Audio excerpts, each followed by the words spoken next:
Yeah, attention in the pavilion. If you are old and obnoxious and wearing a maroon pullover, please back away from the ringside immediately. Please back away, young man. You. We don't like you. Could you leave, please? Nope, not kidding. That's what you get for texting me, telling my beard is getting grayer. Okay, I can't help it that the Just for Men didn't work this time.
Well, all right, ladies and gentlemen, my 8 o'clock alarm just went off. That means it's time to rise. If you would, please face our American flag.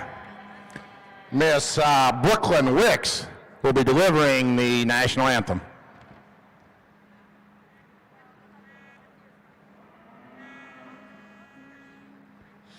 Oh, say, can you see by the dawn's early light what so proudly we hailed at the twilight's last gleaming, whose broad stripes and bright stars through the perilous fight o'er the ramparts we watched were so gallantly streaming, and the rocket's red glare, the bombs bursting in air, gave proof through the night that our flag was still there.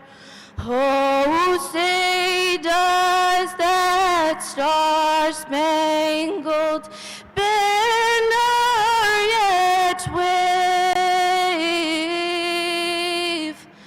o'er the land of the free and the home of the brave? Where are you from, Brooklyn?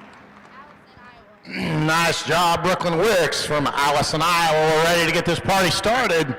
Same as yesterday. Steers on my side, heifers on the other. Big classes, one more friendly reminder. One exhibitor, one helper in the makeup areas today. Zero tolerance.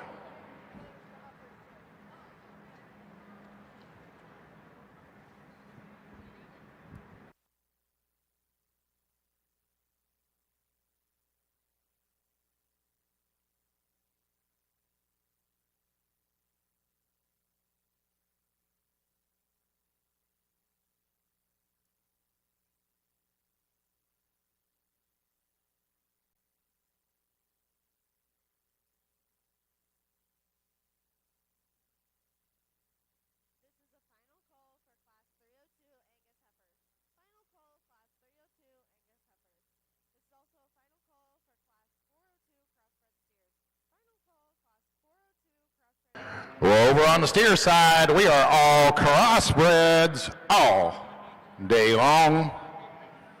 And starting out over on the heifer side, we are Angus. He's ready, guys. He's ready.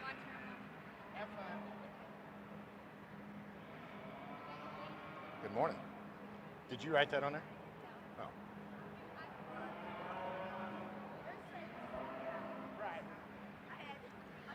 Once again, I'll be telling you about the judges today here in a little bit, but on the heifer side, watching them come in, Mr. Brandon Machado and Mr. Brady Jensen. I'll give you their bios here in a second. On the steer side, Mr. Mark Kopus and Corey Thompson. Good to have them back.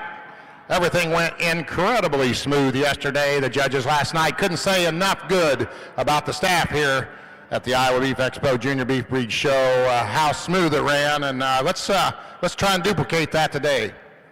Let's try and duplicate that today.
We've got a nice calf to start this class and a crossbred show, a calf that's pretty easy to find, just really complete. He ties everything together that Corey and I kind of talked about yesterday. He's got some body to him, and soundness is good, level and square, and I mean, just really complete, and I think kind of puts everything together.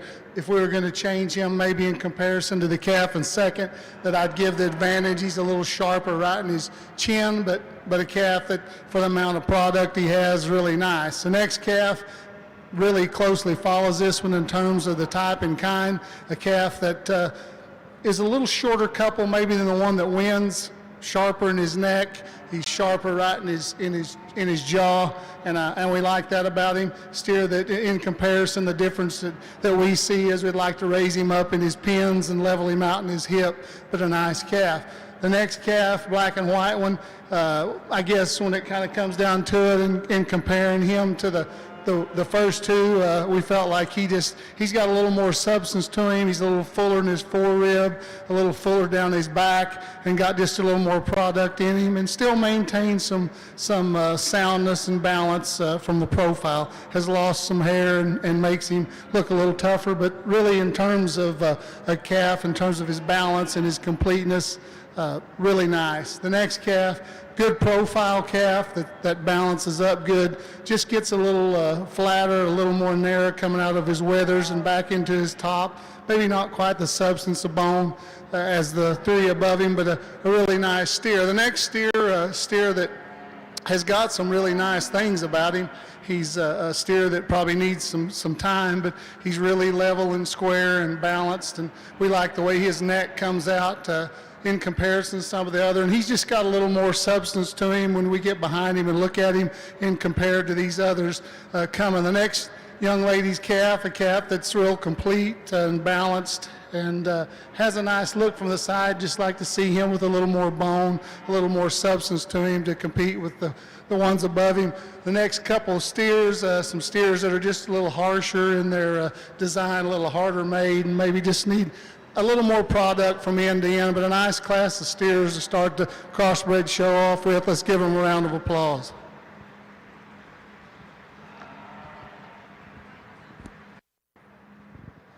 Well, you guys brought us the heat here on the first class of the morning. They were coming in, and Brian and I were talking, and we liked this one, that one, and really these top four, they hit us really, really good in terms of their first impression, and we had to dive in to some of those fine details to sort it, and really you get on through this class and there's really good cattle. The top two are our favorites. They're a little different in spots, and I don't know if we got a perfect one, but I think they're very, very excellent. The heifer that wins on the standstill, I think she edges the heifer in second. In terms of heaviness of structure, she's a little bigger footed, a little stouter boned as you study her all the way to the surface. I think both cattle are really good in terms of their head and neck shape.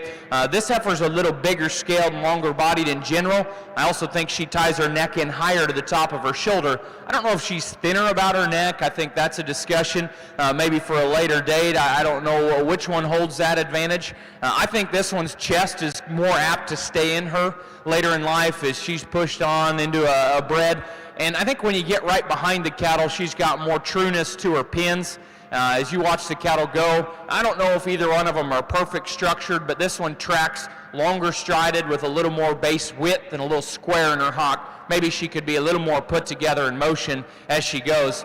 This young lady's heifer is just a sweetheart, is the best way to describe her. Just kind of captivating in terms of her maternal look. I think her rib cage shape is undeniable. Her comfort of spine and tailhead is excellent in terms of, you know, her upper lines. The thing that confuses me as I transition to the surface, it's a little bit of a finer featured heifer, and I kind of identified her as cute structured. When she goes directly away from you, just her hock to her rear foot and how she tracks to her base isn't quite as true, isn't quite as comfortable. I just wonder how she does later on when she gets heavier, bigger in weight. Does she maintain all of her lines that she does right now as a heifer calf, man, she's undeniable in terms of her presence, her quality, and her maternal image. Love the cowiness of this heifer in third.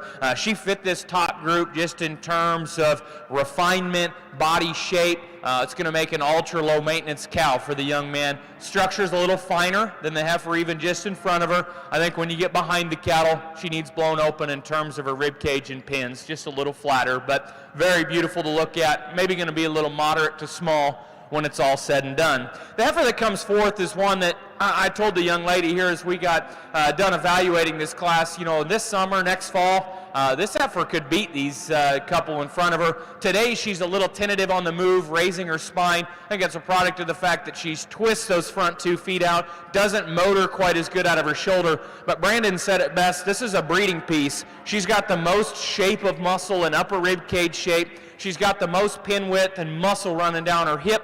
I still think her hind leg operates good. I just wish we could see more smoothness to that shoulder and enable her to move better in her top line. We got 2 heifers that are a little too advanced for me here next. They're heavyweight, they're heavy conditioned, and they need some structural changes to their front skeleton. You appreciate their body mass and their performance for this stage in the game. Another heifer that was kind of the same story, a little heavier structured, wider pin kind of female. You can see even these young May heifer calves, she's got some jiggle back in her underline, down to her udder. She needs to be fresher for us. She's heavy structured, and she's relatively cowy at first impression. Another heifer that's bold and stout, I think, young lady, you got an Angus female that can really add some muscle in the next generation, needs to be sounder for us. You got a neater neck, smoother shouldered one that probably just runs out of gas in terms of stretch and performance, and then a heifer that counters her here at bottom in terms of just stretch, length, and refinement. She needed to be leveler in terms of the way she handled her pin bones on the go.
As we get into this second class of crossbred steer that we're going to lead off with, just in terms of a quality build standpoint, just simply dominates this class.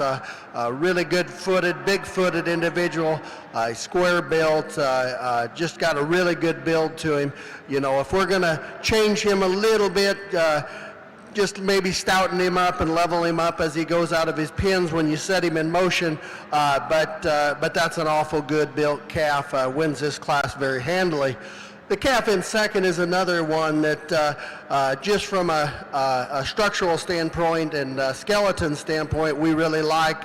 Calf that gets around and goes very well off of both ends. One that just doesn't have the meat and muscle, power and width that one does right ahead of him, but a calf that we sure like the general utility of. The baldy calf that comes next, young man here with the sharp-looking gray sweater on. Told him I really like that sweater. I wish I had one. This baldy calf, boy, got a lot of muscle. He's got the muscle that the one in second needed. Like that about him, big-footed, big bone. Where we'd change this one, we'd level him up out of his hip, change him in his top line, kind of how he ties together in the center of his back. But a big bone, thick-ended, big-bodied calf for that young man. Really stylish and eye-appealing calf, this wild-colored black and white one this young lady brings to us. Big-bodied, very attractive when she gets him set up. Calf that just needs more meat and muscle, just more shape, especially down through that lower stifle to get on up any higher. Boy, the long neck, cobra-necked one here is this one that comes next. Boy, that neck just flies out of his shoulder blades. We love that about him. One that when you set him in motion gets a little nervous, gets a little high in his top line, maybe just doesn't handle them back legs with quite enough coordination to get on up any higher. But simply from a front 1/3 standpoint, yeah, as good as any of them in the class, no doubt about it. Real useful kind of calf here comes next, this young lady's white calf. Another one from the side, gives you a striking pose, just really put together very correctly in terms of his type and kind of cattle he represents. One that we just wish was heavier muscled, stouter made from nose to tail. That would propel him a place or two in this class. Black steer that comes next, real good haired calf, one that he's got the muscle. He should have been up a little higher just according to looking at his muscle, no doubt about it. But where we'd change him when he stands there, as you look at him from the side right now, that off-show side leg, you'd just like to see him with a little bit more flexibility in that back pastern and rear leg. If he has that, he's real good, but we just got to manage that to get him on up any higher. Then we round the class out with the biggest frame, longest sided calf of the class, no doubt about it, but it kind of works to his disadvantage because it kind of takes away from his depth of body, his width of base, and just his total dimension. Really good class of crossbred steers.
All right, guys, I said it last night, I've said it once or twice this morning, and they're really serious. Only one person with the exhibitor and calf in the makeup area. Only one person.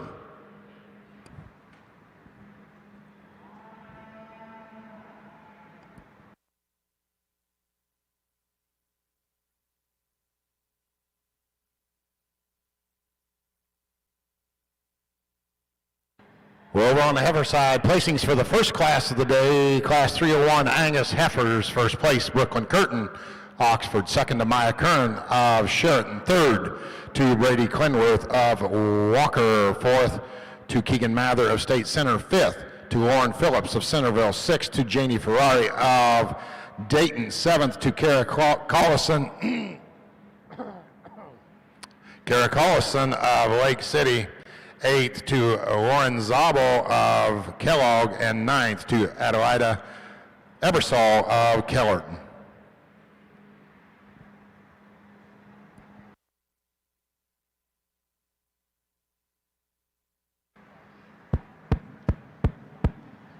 Well, I get out here, and this is my first class of the day, and I think it's definitely one that glad I had my morning coffee, because I think there's some quality that runs quite a ways down our lineup here. And with that, I think there is one heifer that the minute she walked in and we seen the others, we kind of figured that she was going to be our class winner, and that's the young man's here. I just think that one is so intriguing in terms of just her striking look about her front end, one that's still incredibly bold, lots of true pin width and shape in that one, just a really striking one that's good in her feet and legs. We could maybe just clean her up a touch there at the point of her shoulder relative to how she transitions there into her forerib, but that's nitpicking one that's awfully, awfully nice. Young man's heifer in second. When he stops and gets that one's head up, that one has a deadly look from the side. Really up-headed, lots of rib shape in that one as well. And our discussion in 2 and 3, when you get into these, I just think she has more refinement there about her head and her neck. She's a little bolder to the turn to her upper cage. And when you get directly behind the cattle, I think pin width and true dimension lend to her advantage. That's a really nice one there in 2. Young lady's heifer in 3 is one that when you see one like this come into a class, you probably don't think you're going to end up putting third, because that one is really good in her own right. Balance, proportions, feet and leg quality, really good in this one. We have to get nitpicky on her, and it's such a tight top end. Maybe just her head we could refine ever so slightly. And in a comparative sense, we get behind those top 3, she probably just gives up just a shot of pin width and true power and spread when we get behind the cattle.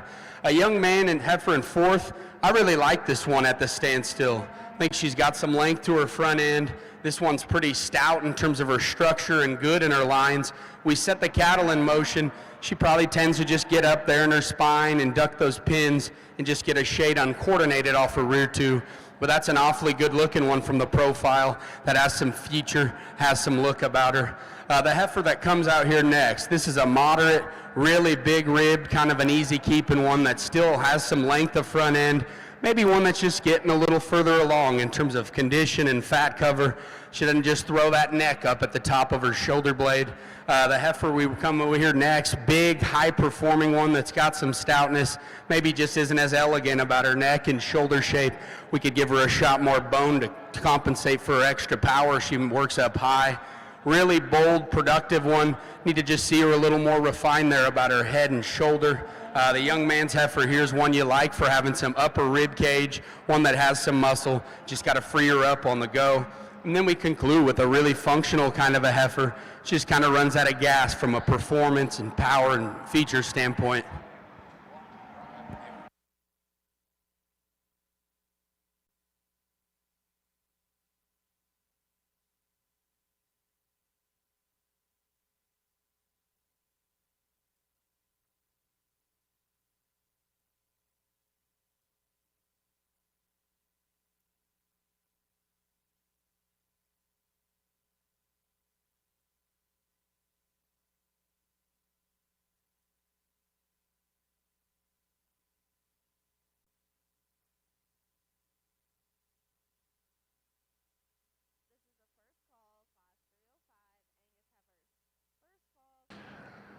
All right, let's get you current over on the heifer side. Class 302, Angus heifers, placings first place.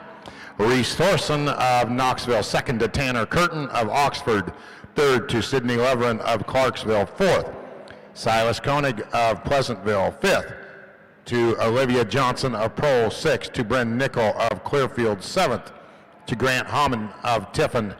8th, to Kyler Wade of Homestead. And 9th, to Tate Harris of Waverly. That was placings for the second class of Angus heifers, class 302. Currently in the ring, 303.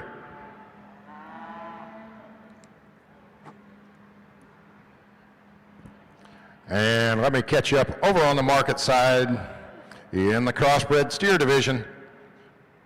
First class of the day, class 401, crossbred steers. First place, Riley Steffes, Nevada. Second to Braden Smalley of Nevada. Third, Ashton Hagan of Anita. 4th, Brenna Hageman of Kalmar. 5th, to Blake Reynolds of Earlham. 6th, to Elissa Graber of Wayland. 7th, to Maverick Brown of Seymour. 8th, to Nathan Nab of Loudon. And 9th, to Jillian King of Nevada. Placings for the second class of crossbred steers, class 402. First place, Carson Reek of Creston. Second, to Taylor Holverson of Sioux Center. Third, to Jacob Rinkgob of Mobile. 4th, to Elizabeth Feinling of Royal. 5th, to Hannah Peck of Birmingham. And 6th, to Briley Means, Villisca. 7th, to Addison Seidelman of Linden.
We couldn't have two cattle more different here at the top end, and you could say what you may about either way here. Just depends on where you put your preference and priority. Structure for us is going to reign supreme, and the heifer that wins, smoother shouldered, actually has a slope to her shoulder and knee, then she can utilize it and reach off of her front end. She's plenty flat, needs more muscle. Not wide enough, but she's pretty looking and sound structured. We think as you look at the cattle on down the road, that's the heifer that's going to make the better yearling. The heifer that comes in second, certainly today is more advanced in her condition. She's bigger bodied because of that. She's got more muscle down her top to her hip and down through her stifle. Standing there, you kind of think that's a good cow prospect. Then you ask her to go, and you just like to see that long-toed heifer go with more comfort. Wants to get pretty ouchy up front, just needs to be sounder, but she's bold, big-ended, and powerful. The heifer that comes next, long-bodied, level hip, good hind-legged kind of heifer that needs more quality up front, a little deeper about her neck and chest. I think if you were trying to make a combination call from her shoulders back, she could maybe fit that top group. I just don't think she hits you with the quality to be in that discussion from the get-go. The heifer that comes next, young lady's got a long-strided, deep-bellied heifer that's got a little excessive glue there in her underline. It's a little distracting, but she's long and level in her top line and neat in her neck shape. Just looks a little bit one-dimensional relative to her depth as you watch that heifer go away. Heifer that concludes the class, probably the boldest bodied heifer of this final trio. She just needs more coordination to her lower joint work.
Another really nice class of crossbred steers here. We got some give and take in these top three.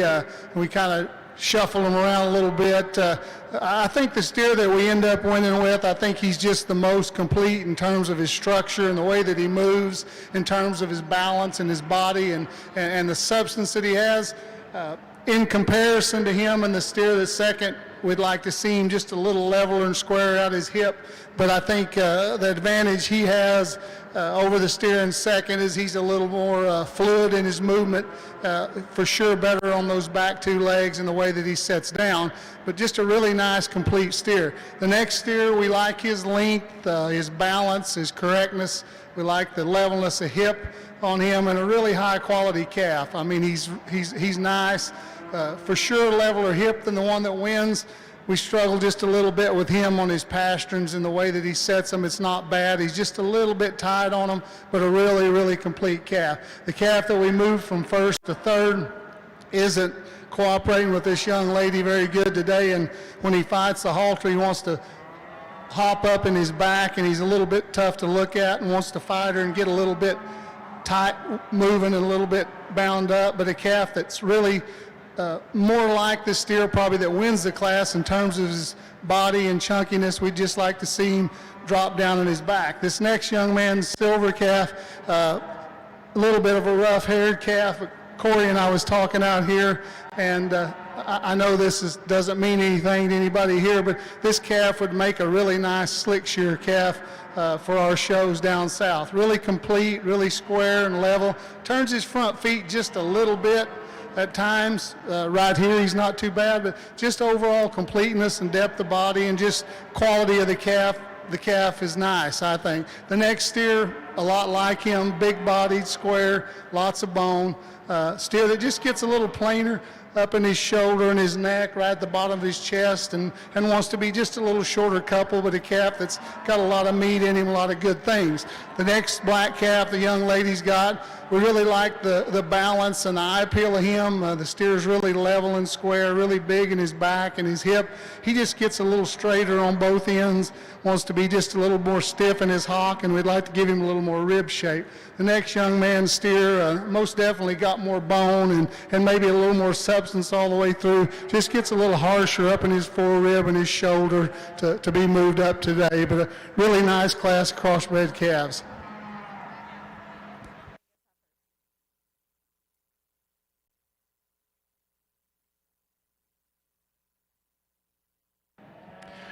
Placings over on the steer side. Final class, Division I, crossbreds, class 403. First place, Morgan Will, Wyota. Second to Kai Kern of Sheraton. Third, Michaela Downing of Orient. Fourth to Trevor Riceberg of Harris.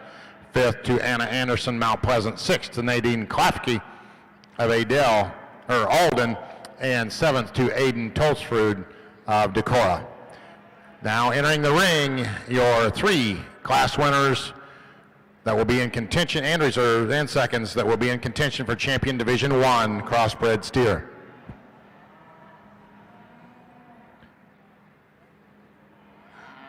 Once again, out of class 401, first class, that's Riley Steffes Nevada. Out of class 402, second class, Carson Reek of Creston. And out of the third class, that's Morgan Will of Wyota.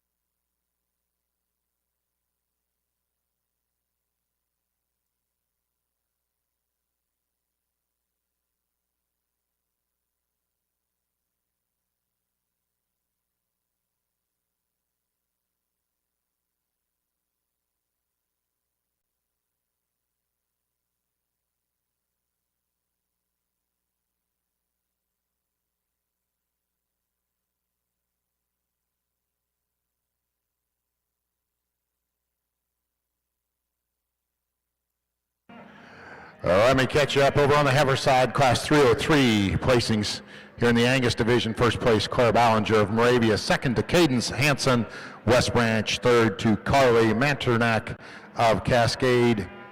Fourth to Jordan Johnson of Fort Dodge. And fifth to Thea Zidlicki of Decorah.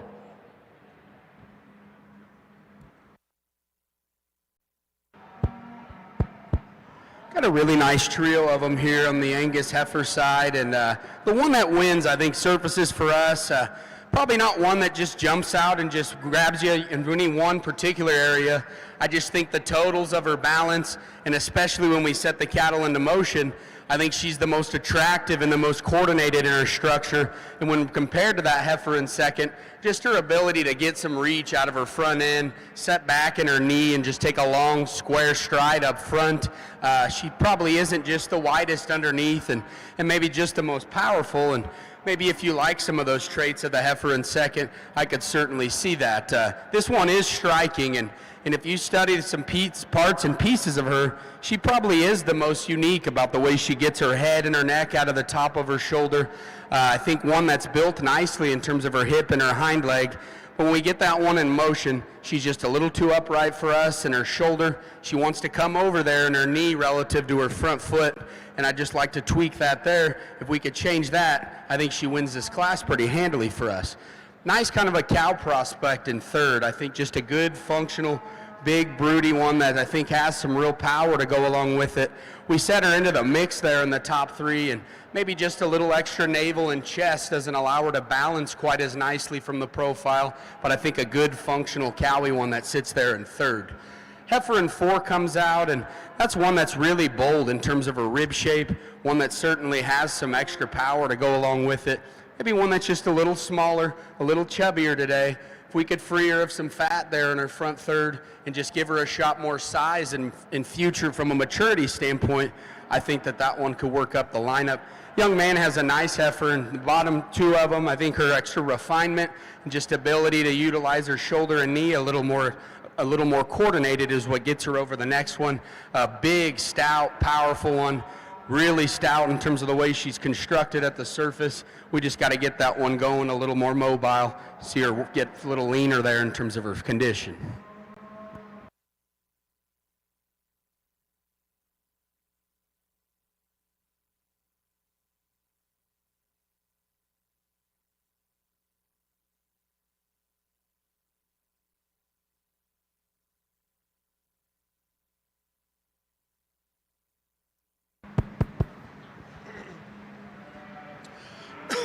As we get in here to the first division of crossbred steers, over here on the steer side, we got three, I think, really good class winners out here. I guess as Mark and I see them, this first and second class, we sure see some quality and some intangibles to use to make market steers in those two cattle. But the power, no doubt about it, was obviously in that last class of this division. We're going to use the young lady's yellow tag steer right there. He'll be your champion in this division. Your champion, Division I crossbred, that's coming out of Class 403 and going to Miss Morgan Will of Wyota. Coming into contention, Kai Curran Sheridan. And like I said before, that was the power class. The easy thing to do is to just go ahead and follow it up with the tall boy right ahead of me. Second out of that class, you'll be reserve in this division. And your reserve coming right out of the same class, that's Kai Curran Sheridan. Once again, champion Division I crossbred steer, Morgan Will, Wyota, reserve Kai Curran of Sheridan.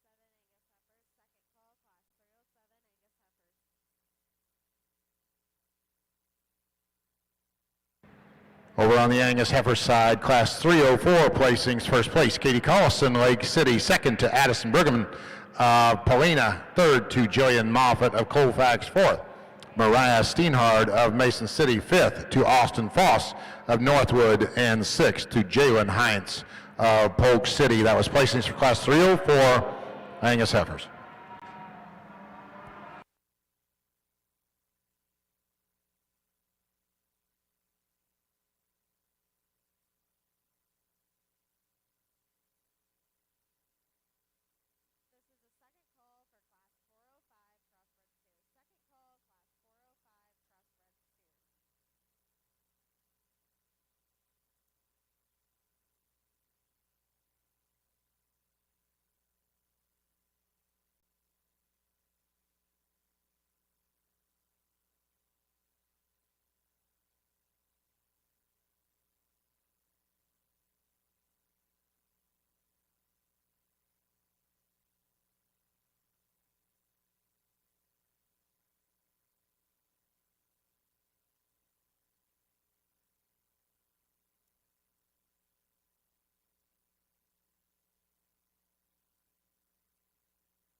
We think tremendously high quality class, good cattle through and through, top three, maybe four cattle you can really discuss and talk about. To us, as soon as they hit the ring, we were grabbed the hardest by these two. The 1 and 3rd kind of fought our way into the discussion. As you evaluate these cattle, nose to tail, bottom to top, better brood cow prospect is going to surface. Young lady's heifer could be just a shot slimmer. She's a little wrinkled in her neck, maybe just a little thicker in that neck as it ties into her shoulder, but she's got a decided advantage in foot shape, shoulder shape, just the way she sets and travels to her hind leg. All that enables that one to be a better spine, better tail-headed heifer, probably like her underline shape and her mid-body shape as good as we've seen in the Angus breed to this point so far. Just a really nice, solid class winner in this group that hits all the right pieces in terms of fundamentals of structure and body. Kind of the cool one, the freaky one, I guess, in terms of bone and width is the heifer in second. Some people that are maybe trying to stouten some Angus up and make them wider and heavier muscled, this is probably the one that you're wanting to do so on. For me and for Brandon, she needs more slope to her shoulder. She needs more reach out of her hock, and consequently, she kind of just throws them front to outside herself as she goes up front. But boy, she's highly presented. She's maxed out. She's stout. She's powerful. Just a really nice cow in terms of body and refinement, moderation in the heifer that comes next. Really highly presented kind of female that's just no holes in terms of her cow function. We get to the Iowa Beef Expo. Them two are real good and high quality. This one's a little finer featured. She doesn't want to set her neck quite as nice out of the top of her shoulder design. And the big-bellied heifer will get a little easy topped, and her tail heads fit a little high. Just throws her balance off in terms of her lines up high. Then you get one that counters her here in fourth. Young lady's not getting the opportunity to show herself off quite as good. The heifer's probably just being a little antsy out here today, but good top. There's the right kind of muscle down that heifer's top. She holds it right whether she's standing or going. She just needs to be a little better as you study her to the ground. A little bit frailer featured, a little bit tighter moving. Young lady's heifer comes next, is probably one of the performance-oriented, big-scaled, long-bodied kind of critters in the class. She just needs to motor better in terms of her skeleton. Next pair of heifers, a little different, both big-bodied, a little lower to the ground. Both could probably use just a little different set there to their hip and hind leg to have the right kind of coordination and balance to slide up and play with those other cattle on top.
We got another pretty logical place to start here. A steer that just excels the others in terms of substance and bone, and when you get up on him, really a big old square hip and a lot of width, and maintains that width down into his stifle, and got enough body, I think, probably. It's just adequate, but you really like the balance. It gives you a really nice look from the side, and when you get off of him, he's really well proportioned. Every once in a while, I guess if we're going to be critical on him, he gets up in his back just a tick, but it's not bad. Really nice, high-quality calf. The next calf in second, a calf that's just a little chubbier, a little soggier, more of a fat steer-looking calf that given up some frame today and definitely given up some muscle, but we have to appreciate the durability and the softness of this calf, and he still maintains some balance enough that matches his conformation that I think it's okay, and his structure's sure good, and that's where he needs to go. The next calf probably got more product in him for sure, more width in his pins, a little more shape to him, but when this young man gets him stopped, his profile's okay. He wants to get a little wide on the front end and toe out just a bit, and kind of makes him open up and a little coarser in that shoulder, but a calf that's got some meat in him and some balance, and you have to appreciate it. The next three calves coming, the black and white calf just has a distinct advantage in terms of soundness and probably a little more width naturally from end to end, but three steers here that just need a little more muscle, a little more shape to be moved up. They get a little flatter, a little bit harsher in their design, but a nice class of cattle. Let's give them a round of applause.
Another extremely deep group of them here in the Angus heifer show, and the one we find just surfaces from a quality and presence standpoint. When this young man gets that one parked and gets her put together, this one's balance, look, and proportions are extremely good from the side. One that's good in terms of just having some extra bone. I think when we get her in motion, I think she's plenty good in terms of her shoulder and knee. I think she's got an attractive posture to her hind leg at the standstill. Maybe when we get her scooting in motion, if we could get those rear toes trimmed up and just open them up and get her to set down a little better, then I think we have one that is an outstanding one. Not that she isn't, they just need to modify that and get her fixed there, and then I think we got a really good one on our hands. Really moderate cowy one in second, really bold-bodied, one that certainly has some power to go along with that. When we study her front third of her body, maybe one that's neck's just hooked up a little lower into her shoulder, maybe gets a little bolder there to the front portion of her body. I'd say the biggest thing for us, we got to lean that one up and just get her to travel within her body wall when we step behind the cattle. The young lady's heifer in third, one that I like, her extra length of body, one that I think's good in terms of having some spring of rib, maybe amongst these top couple, just not as long and as extended, maybe one that just gets a little uncoordinated when we get directly behind them in motion. The young lady's heifer that comes next, one that certainly has some power and some dimension. I just like to give her a little more sweep to her flank relative to her chest floor, lay her back there in her shoulder and push her back there through her knee. A nice functional, useful kind of a heifer that comes next. One that in terms of feet and leg qualities may be as good as some of the better ones up in this particular lineup. Just from a balance and aesthetic standpoint, a little looser skin through her throat latch and chest floor, maybe one that's a little lower there to her pin set.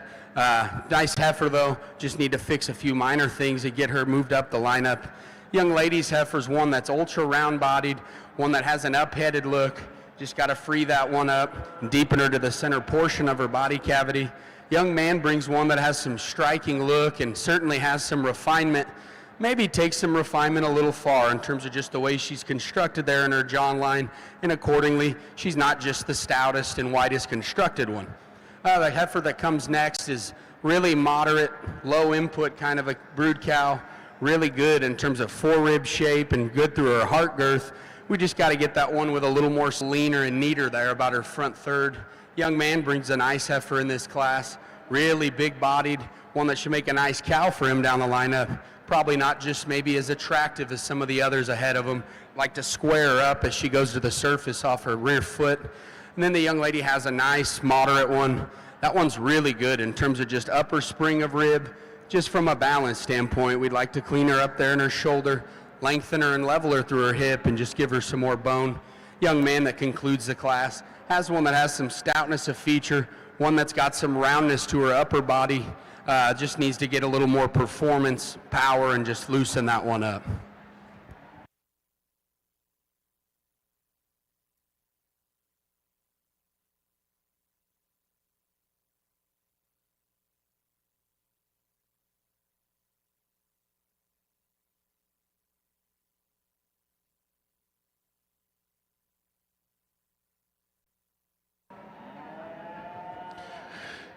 All right, let me catch you up over on the heifer side. Placings for class 305, Angus heifers, first place. Sloan Curtin, Oxford, second place to Hunter Anderson, Algona, third.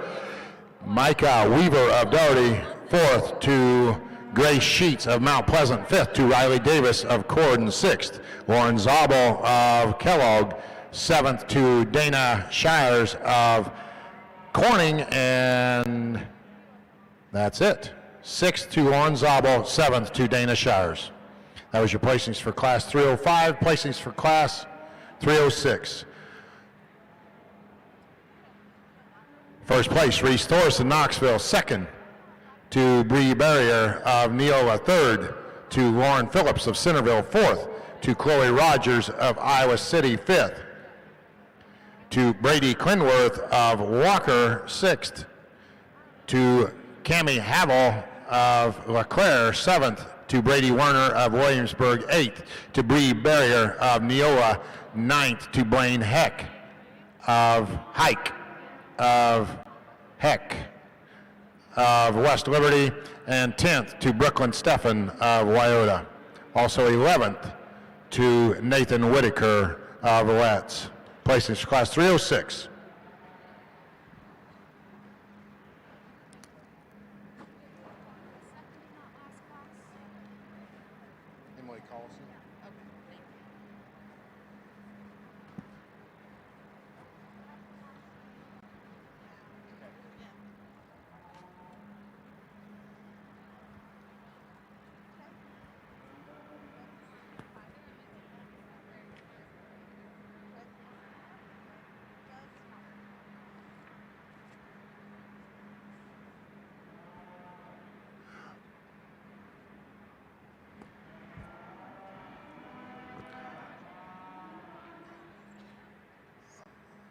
Over on the steer side, places class 404, first place Cameron Heemstra, Knoxville.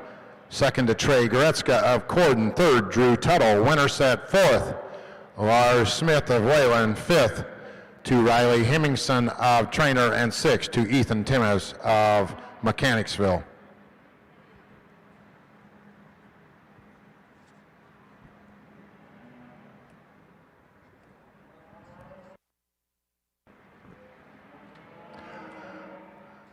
I'll start telling you now, at the end of the day, 30 minutes after the last ring shuts down, 30 minutes after the last ring shuts down, breeding heifers will start first this year in the Supreme Drive. So 30 minutes after the last ring shuts down, we will start the Supreme Drive for the breeding heifers.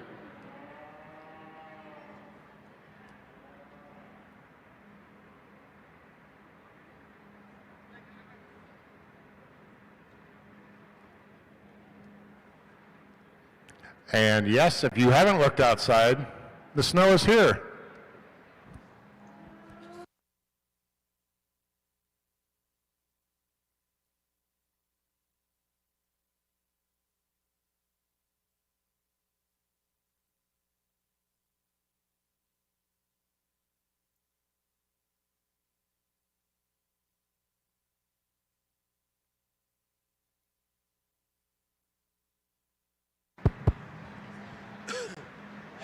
Sure got three solid ones here to lead off this class. We are very comfortable with the place we start with in this silver calf here.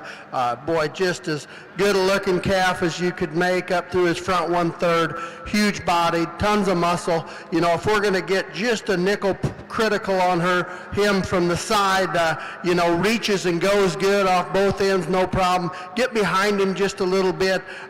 You could square his hock up just ever so slightly, but a calf from a muscle, look, balance, quality, he's got it. He wins the class easily. After that, there gets to be some give and take. We switch second and third here. This second calf, he's one, we love the way he moves. Just super agile, floats across the ring. Here's one we would just like to soften a bit in terms of his center body and flank.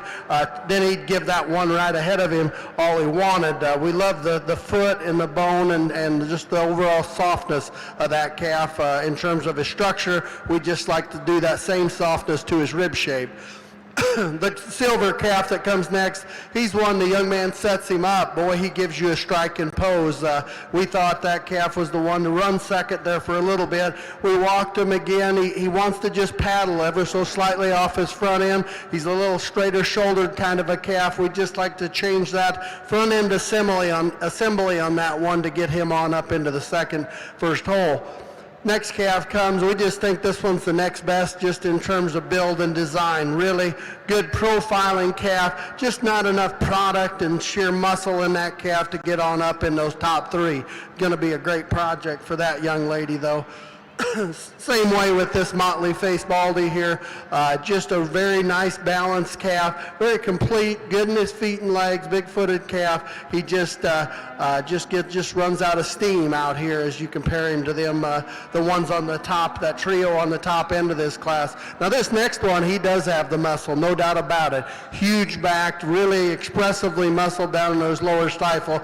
This is one that just gets a little gingerly off his back end as he sets to the ground. You'd just like to square him up and just relax him in terms of his build to get him on up any higher. Silver calf, big stretchy, growthy calf. Sure needs a few more days on feed, and even beyond the condition that he lacks today, just probably doesn't have the sheer width from nose to tail that those on up the lineup do. Then big frame, long-sided one here that rounds out. You just like to square him up a whole bunch in terms of the way he goes off his back too, and just isn't as opened up and expressive as the cattle on up the line. This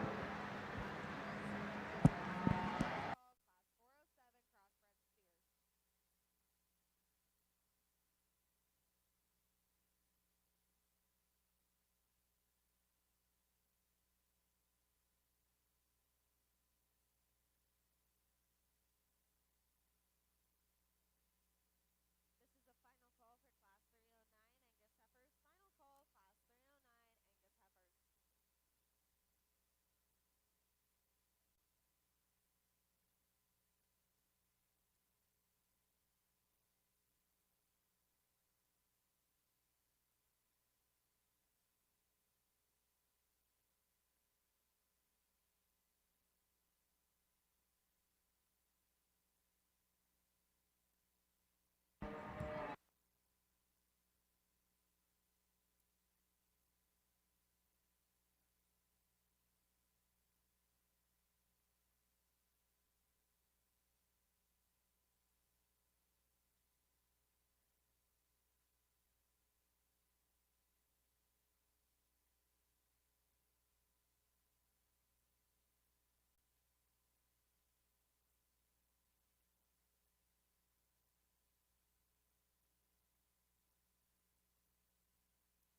Let me remind you, once again at home, liveauctions.tv is here broadcasting the show.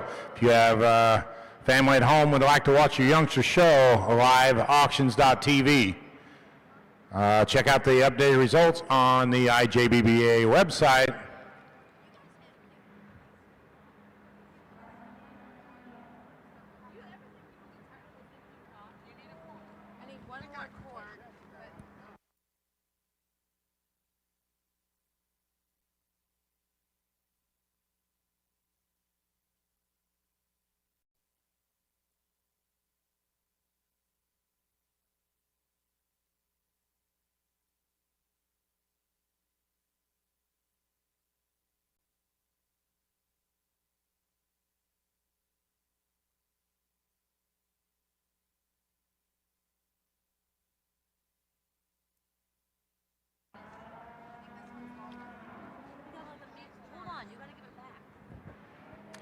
Placings for Class 405 on the crossbred steer side. First place, Nick Reemsma of DeWitt. Second place to Saul Christensen Royal. Third to Trey Friday of Pleasantville. Fourth, Julie Fisher of Aliska. Fifth to Preisley Beard of Rhinebeck. Sixth, Morgan Meyer of Wayland. Seventh to Haley Henfling of Minburn. And eighth to Tatum Tucker. And whatever you do, don't look out the windows on the heifer side right now. It will not make you happy.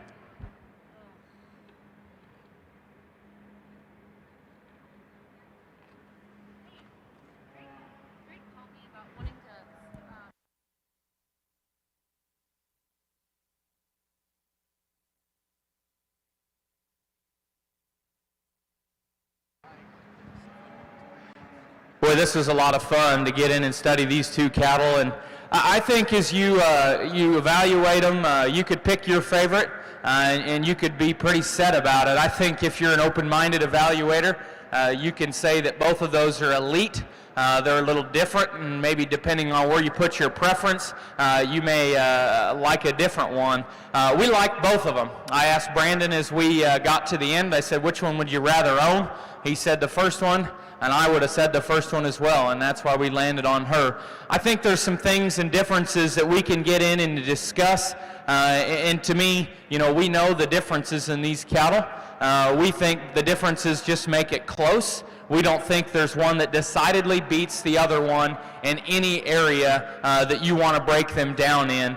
The heifer that wins, she needs to be leaner, and she needs her feet trimmed up front.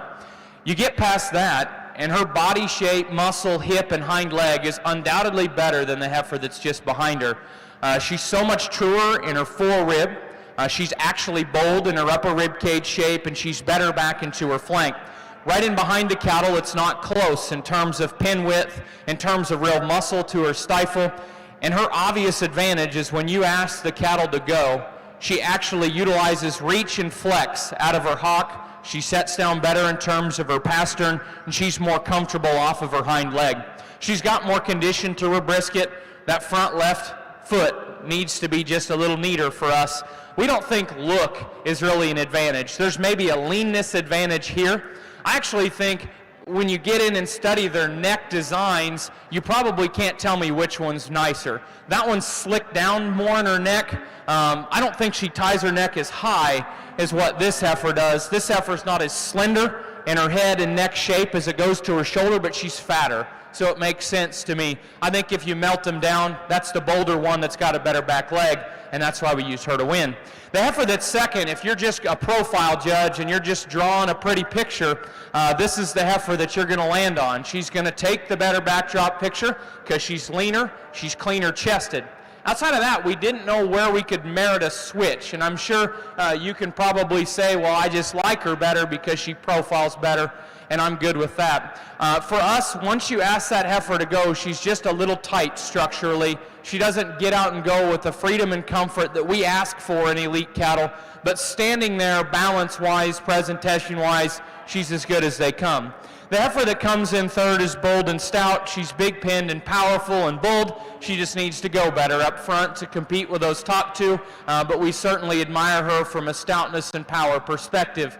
The heifer that comes in fourth, there's times that she looks like she could be a flush sister to those front two. She's big outlined, long bodied, and loose structured. You like the way she presents her neck out of the top side of her shoulder blade, and she reaches with motion underneath. She's just a little open in her shoulder, too concave in her forerib to have the right kind of quality as you step in behind her.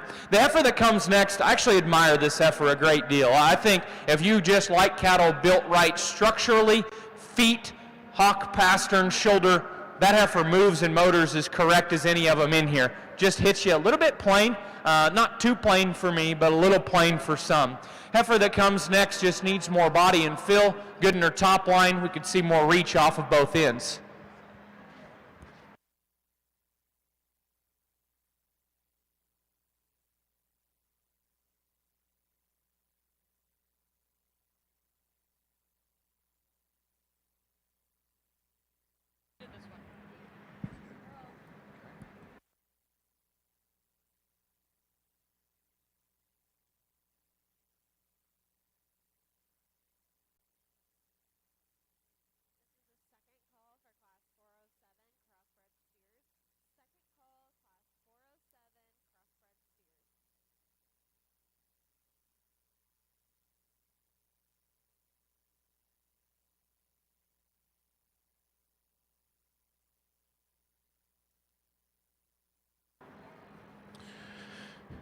Over on the heifer side, placings for class 307, first place Madison Collison, Rockwell City, second to Abby Belcher of Blakesburg, third Casey Crow of Sergeant Bluff, fourth to Leona Manternack, Cascade, fifth to Elise Engel of Colfax, and sixth to Kennedy Christ of Tipton.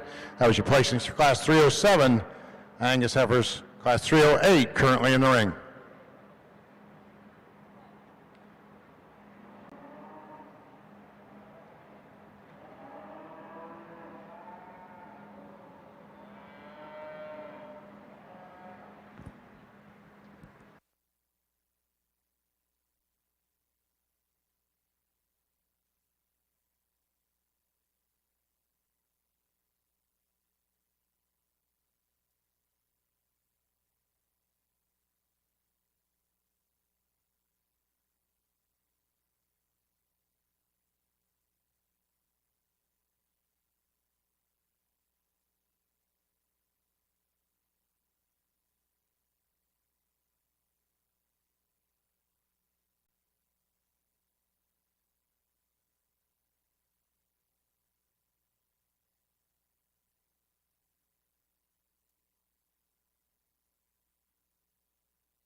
We get into some pretty deep water here in this top pair of them, and I mean, they're both awfully high quality cattle. They're substantially different, but I think when you study these cattle and their forerib shape, length of hip, and the way they can maintain their pin set and tail head in motion, I think this one does that and does that substantially better.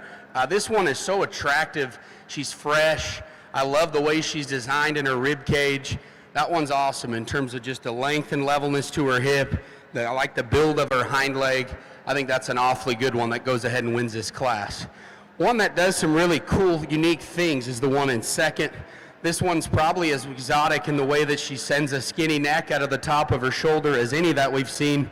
She's really nice there in the underlying balance that she possesses. One that's built good, I think, in terms of her hind leg. We get in front of those cattle at a front three-quarter view. Maybe just doesn't piece quite as square behind her shoulder blade, not nearly as bold there from her shoulder to body cavity transition. And then when they're in motion, she just tends to drop her pin set and maybe get that hind leg tucked underneath herself ever so slightly. That was a pretty long-winded, nitpicky description I just said on one that I still think is an absolute creature in terms of the pieces that she puts together. Young man in third ran into kind of a buzzsaw here on the top pair. He brings us a really maternal one that's big and bold in her rib cage, one that's nice and level about her lines. Just probably need to set her back in her shoulder and knee a little bit, free her up when she gets out on the go. Young lady that brings one next, really big, high-performing one that's got some turn to her upper body shape. I'd probably just like to fix her there in her lower body balance, maybe pick her chest up and drop her back in her flank and just make her a little more attractive in the design of her hock and pastern. And then the one that rounds out, it's just a nice, moderate, easy keeping kind that's functional. She's just a little smaller and low performing, maybe a little further along relative to her size from a fat standpoint.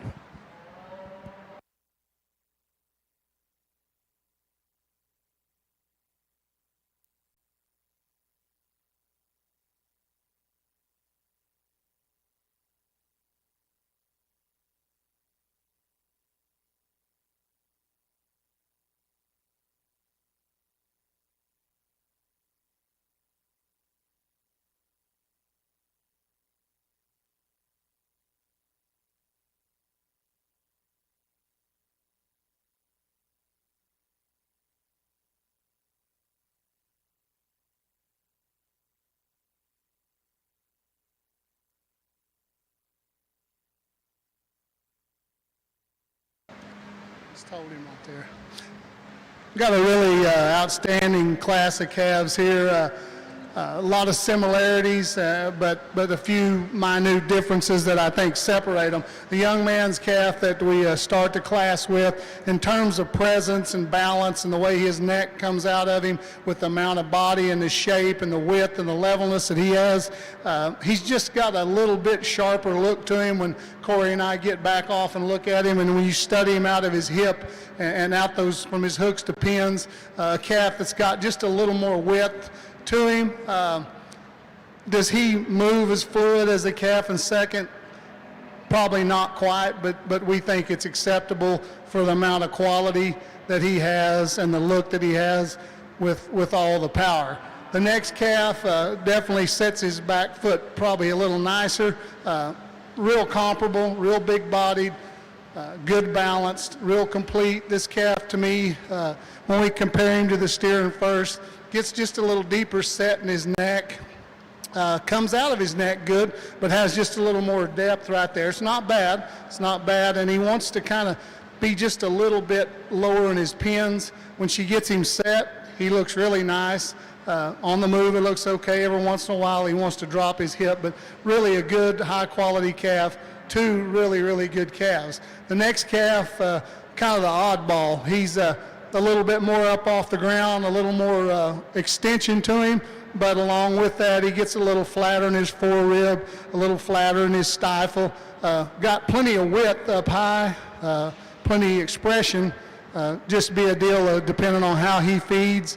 Quality and balance and the way he moves is really nice, and we like that calf third. The next calf the young man has, a calf that's probably got a little more body to him, a little deeper, but just gets a little more upright on the structure on the front and his rear hind too, but a calf that has some substance to him and sure all right.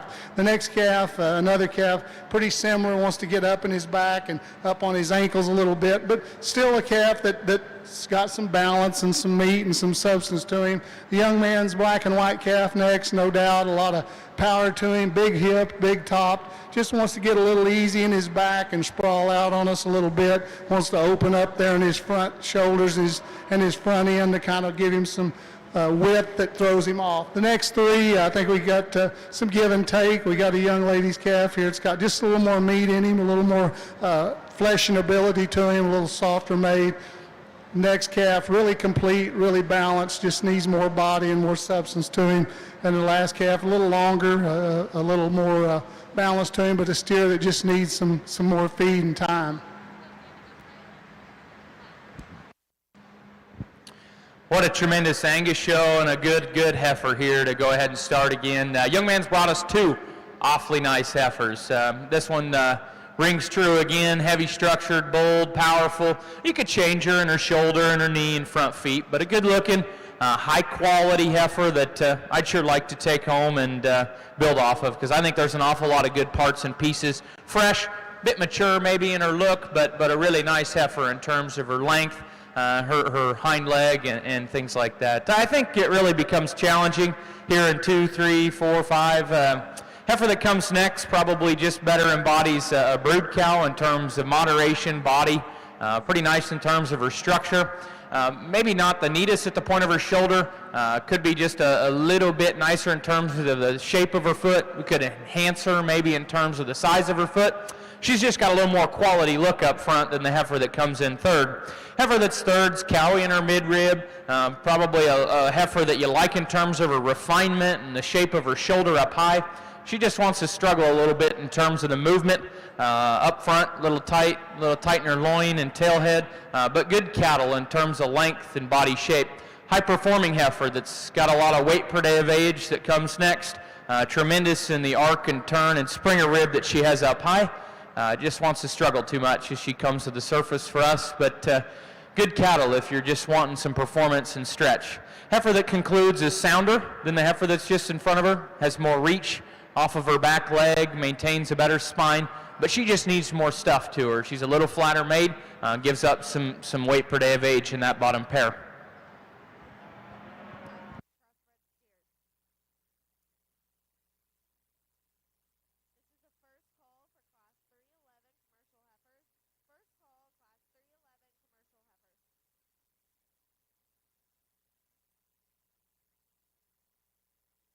One more time on the steer side, specifically one exhibitor, one person with the exhibitor. They're going to start escorting you out, folks, if you don't abide by that. We need one person with one exhibitor per animal.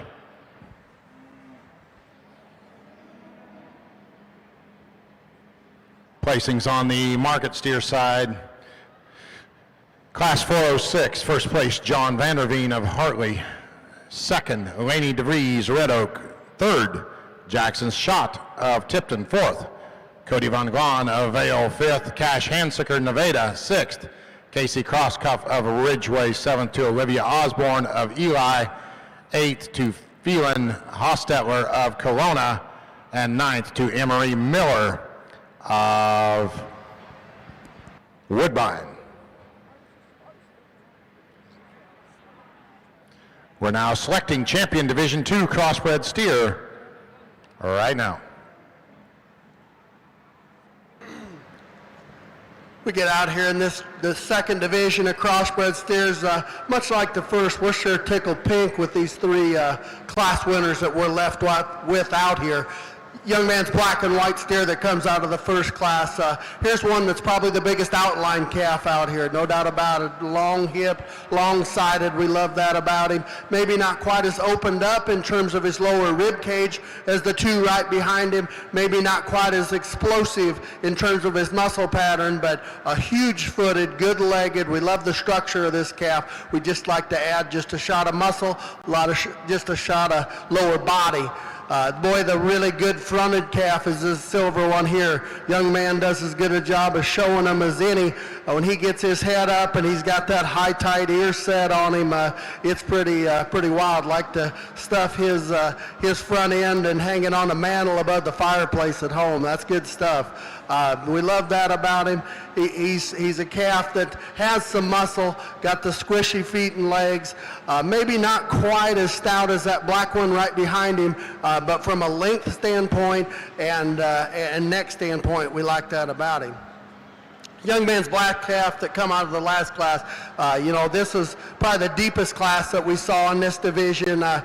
This calf here for us is on the stand is very tough to put a hole in, just very proportional from nose to tail in terms of how everything balances up. He's not just a freak, but he's just very, very solid all the way through his skeleton. Big bodied. He's the heaviest muscled one that we've seen, I guess, in our minds in this division. If you're going to criticize him just ever so slightly, we just like to see him bend his hock just a smidgen more, but if you accept that his hock's good enough for you, boy, that one's tough to put a hole in for us. And we do deem his hock good enough. He's going to be your champion out of this division.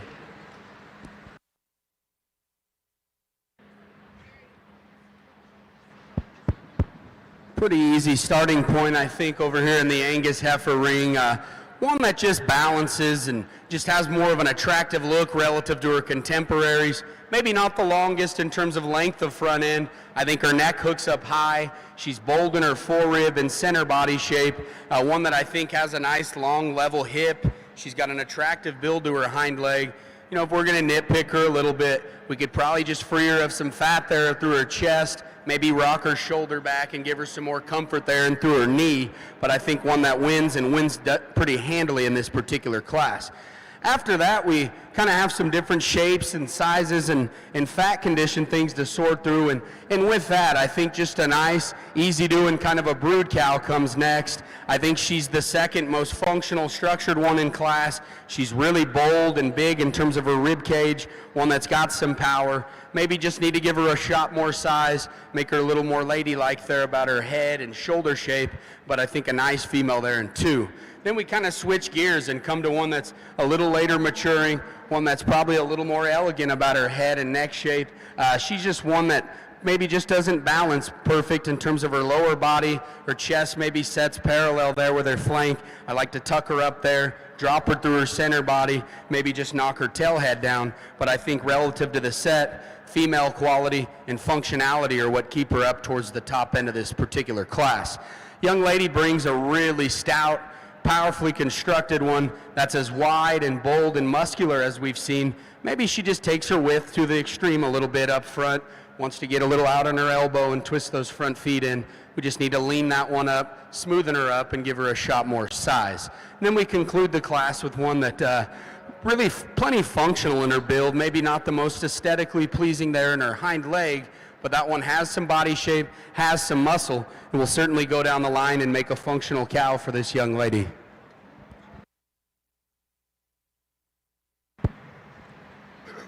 When we get to looking at a reserve out here in this second division, it gets a little closer between the young man's silver steer and the young lady's black steer here in the second. Boy, we just look like the genuine build of this black steer awful well. We think he was second in a very tough class. He's the logical choice for us for reserve in this division. All right, champion division 2, crossbred steer, both coming, and reserve, both coming out of class 406. First place, John Vanderveen of Hartley. Second to Laney DeVries of Red Oak. Once again, champion John Vanderveen of Hartley. Reserve, Laney DeVries, Red Oak.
Well, let me take this time to tell you about the officials today over here on the steer side. The taller of the two, darker tan cap, that's Corey Thompson from originally from Wayne, Nebraska, where he was raised on his family's diversified livestock operation that consisted of cattle, hogs, and row crops. Corey received his bachelor's degree in animal science from the University of Nebraska, where he competed on the livestock judging team. He also attended and competed for the livestock judging team at Northwest Community College. Corey is employed by 605 sires and donors and serves as their customer success representative. Corey and his wife Stacy have one son, Kai, who enjoys showing cattle and goats. The other young man is Mark Kopus, out of Burke Burnett, Texas. He went to El Reno Junior College there in El Reno, Oklahoma, and graduated from Cameron University in Lawton, Oklahoma. With an animal science and ag ed degree, he's been involved in the show cattle business for 35 years. And as I said, it was right there in Burke Burnett, Texas. Couple guys that are actually old friends of mine, and couldn't thank them more for doing such a good job that they've done this year at the 2021 Expo. If you don't mind, folks, let's thank Mr. Corey Thompson and Mark Kopus here today. Big old round of applause.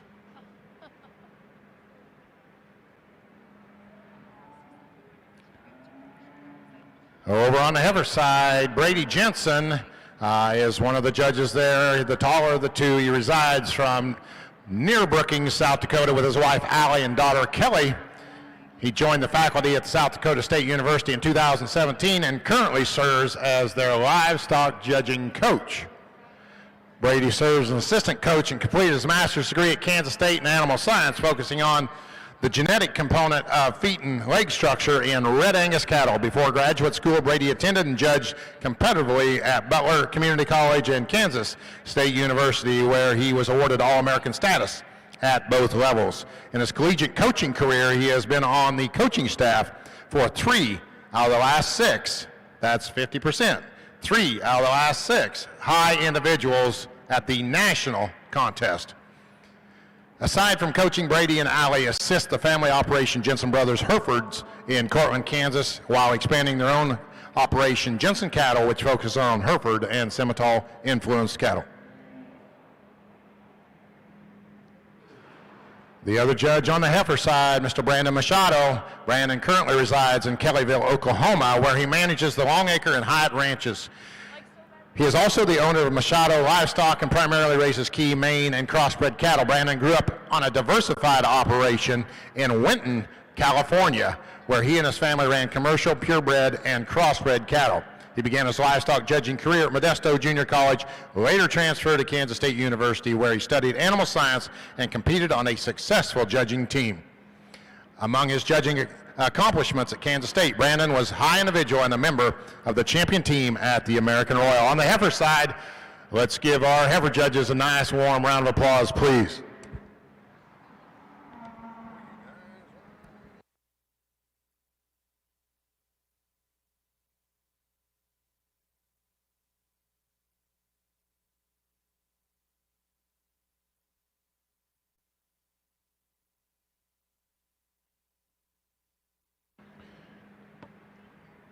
And just like every other year, one more announcement. I know you're going to be asking me, 30 minutes, 3-0 after the final class of the day, after the final selection of the last ring going of the day. We will start the Supreme Drive with the breeding heifers this year.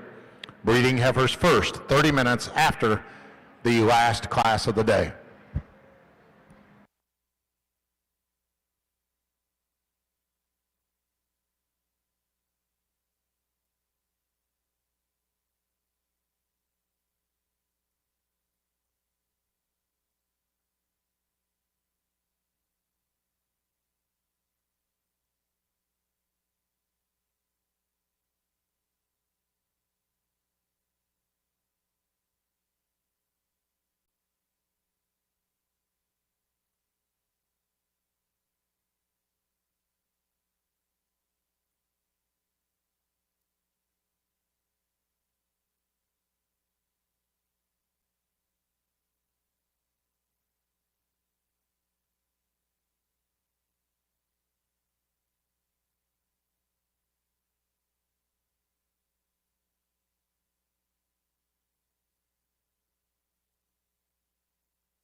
What an incredible Angus division this has been.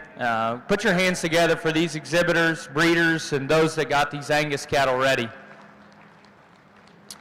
We've boiled it down to these three, obviously, and boy, I think there's a few heifers on the other side that you could say maybe you like a little better than a couple of these, and we're okay with that. We think these three, maybe a second to one of these three, is probably in a league that we think is elite.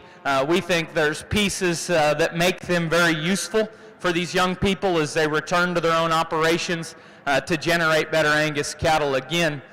We think probably what slides these three up is probably structure amongst this breed. And I know they're not perfect, but just their mobility and their freedom of movement of their spine is probably a decided difference that they have. We'll tell you what we see in these three.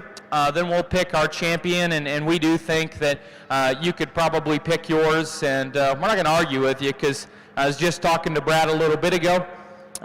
You know, this division, a couple of them Semitol divisions yesterday had a lot of awesome cattle. A lot of cattle that I'd be proud to own and take home and build a herd around. There's a lot of competitive people out here that are busting their tail, whether it's the young people in the ring, those of you guys raising them or finding them. It takes an awful lot of work to get them to look this good.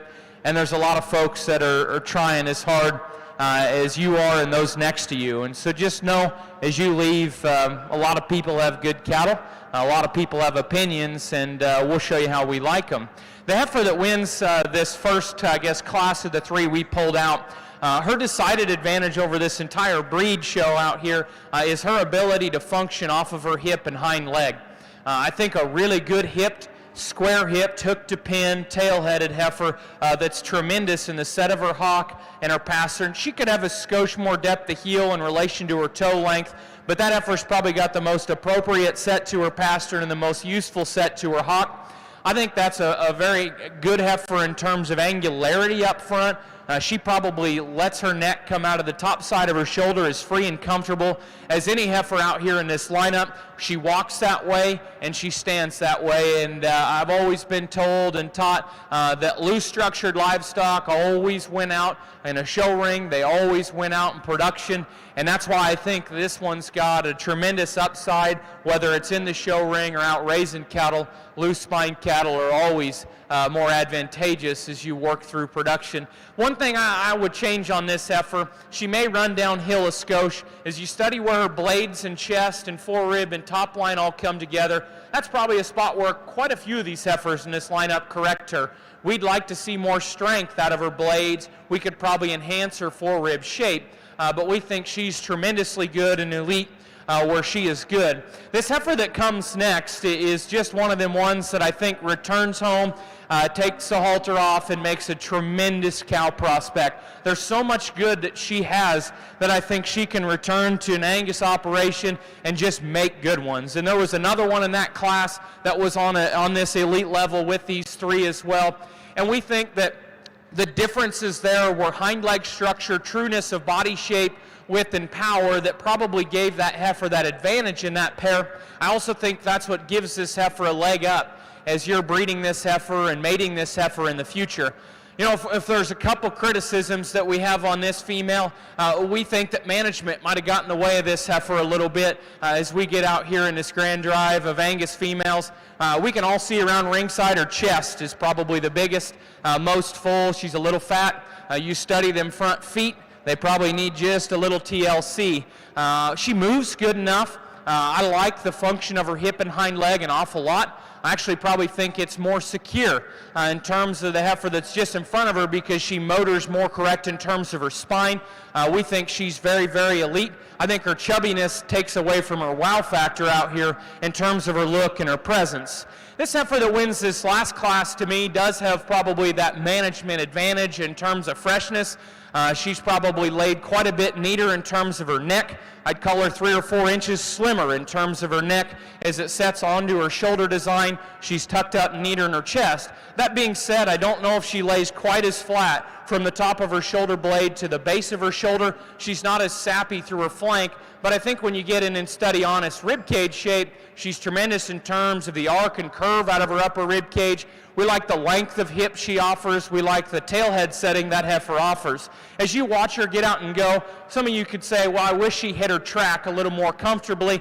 I think she hits it comfortably. I don't know if she reaches maybe quite as far as those two cattle in front of her, and I think there's a reason for that. I think she's quite a bit longer sided. I think she's quite a bit bigger scaled than the heifer that's just in front of her, or even the younger heifer up just in front. We think these three are tremendously good. I'll reconvene with Brandon real quick, and we'll pick you a champion Angus heifer. Congratulations to these exhibitors.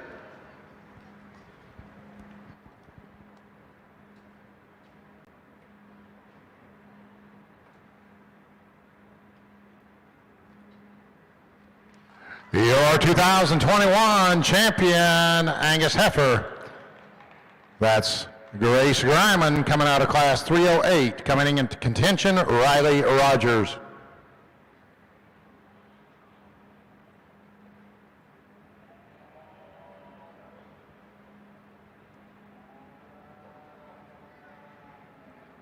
Once again, your champion Angus female coming out of class 308, Grace Griman of Goodall. Coming in the ring, second from that class, Riley Rogers, Searsboro.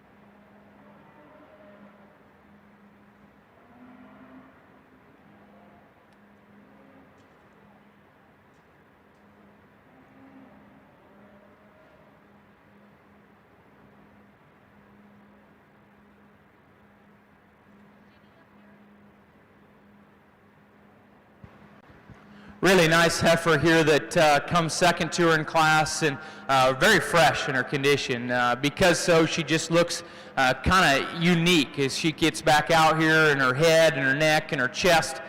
Very well balanced heifer in terms of putting one together from the profile. Highly presented, loose structured kind of female. I think Brandon talked to her real well. You know, her hock could be just a shot square at times. And then when I get right on top of the cattle in terms of her genuine fore-rib and mid-body shape, you know, she's skinnier.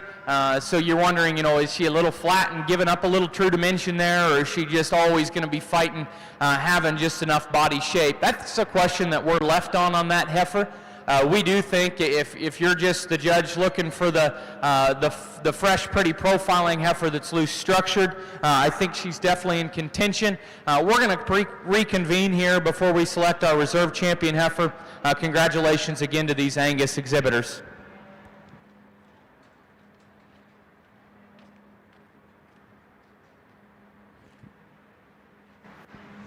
Little bit tougher class for Corey and I to sort here. Just some real distinct differences, and then some issues with some structure in some places, but the most logical place to start is here with this baldy speckled up calf, and to be honest with you, he isn't helping his chances very good because he isn't cooperating the best, but he most definitely has the most quality of any calf out here. His balance is good, his shape's good, good width, and just everything like we've talked for a couple days here.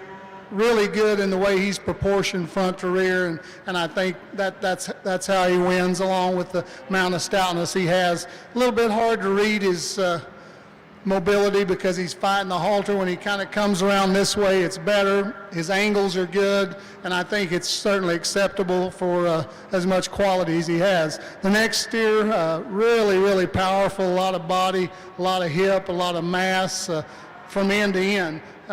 Good bone, relatively sound in the way he moves, and his feet just gets a little deeper and deeper set up in his neck in comparison to the calf that wins the class, but a really beefy, bold, blowed apart kind of a calf. The next young lady's calf, probably just in terms of balance and completeness, that's where he needs to go. Gets a little flatter in his hip, flatter in his quarter when you kind of get behind him, but from a standpoint of some conformation and some body along with it, and still okay on his feet and legs, I think that's where he needs to go. The young lady's calf next, I like a lot of things about this calf. I really like how he moves. He really moves and reaches out good with a lot of flex and still has some balance to him. Kind of wants to get just a little bit easy there in his forerib, and can at times when he gets stopped and gets parked, he gets a little plainer, but a really nice calf. It's got a lot of good things to him and probably most definitely looks better on the move. The brown calf that I moved up here won just from a standpoint of width. I think a calf that's got a lot of squareness and width in his upper hip. Most definitely a calf that's a little taller, got a little more height to him, and it makes him a little tougher to look at. This calf in time with some feed, and depending on how he feeds, he's got the width and the expression and all the things, if he does, could be nice. I think where he excels the next calf is just in terms of width. The young lady's snip nose calf, most definitely nice balance. When we get him out here on the side, he stands out probably about as much as any of them, but where he disappoints us is we get behind him, he's just flattering his hip, he's flattering his stifle, and just gives up quite a bit of muscle, but lots of eye appeal and lots of balance and lots of good things about him. The next young lady's calf, a calf that just gets a little straighter up in his front knee and shoulder. You can get off of him, and Corey and I talked, a calf that can really give you a nice look in terms of the way his neck sets on him and the balance he has. Also begins to want to play out a little bit in his hip. The next young man's calf, for sure has more product to him, more width of hip and more bulk. Just gets a little coarser up in his neck and a little plainer in the way that he comes out there. Nice calf though, nice calf that's got some stoutness and sogginess to him.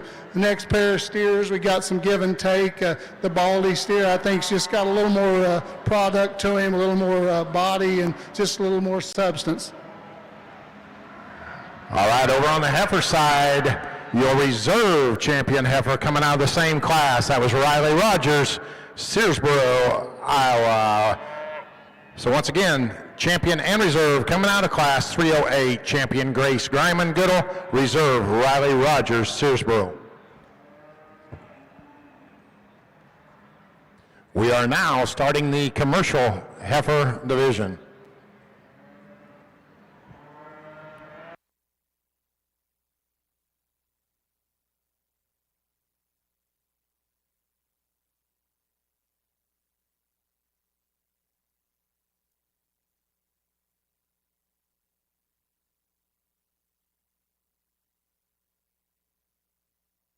Let me read you placings for the class 309 and 310 Angus heifers. First place in class 309, Hunter Anderson, Algona. Second to Carson Suchin of Gowrie. Third to Alexa Jacoby of Calamus. Fourth, Carolyn Smith Schmidt of Adel. Fifth to Dalton Zidlicki of Decorah. That was your placings for class 309. Placings for class 310. First place, Judge Swanton, Goose Lake. Second to Carly Lynch, Grundy Center. Third to Hannah Peck, Birmingham. Fourth to Kobe Wicks, Allison. And fifth to Brooke Miller, Solon.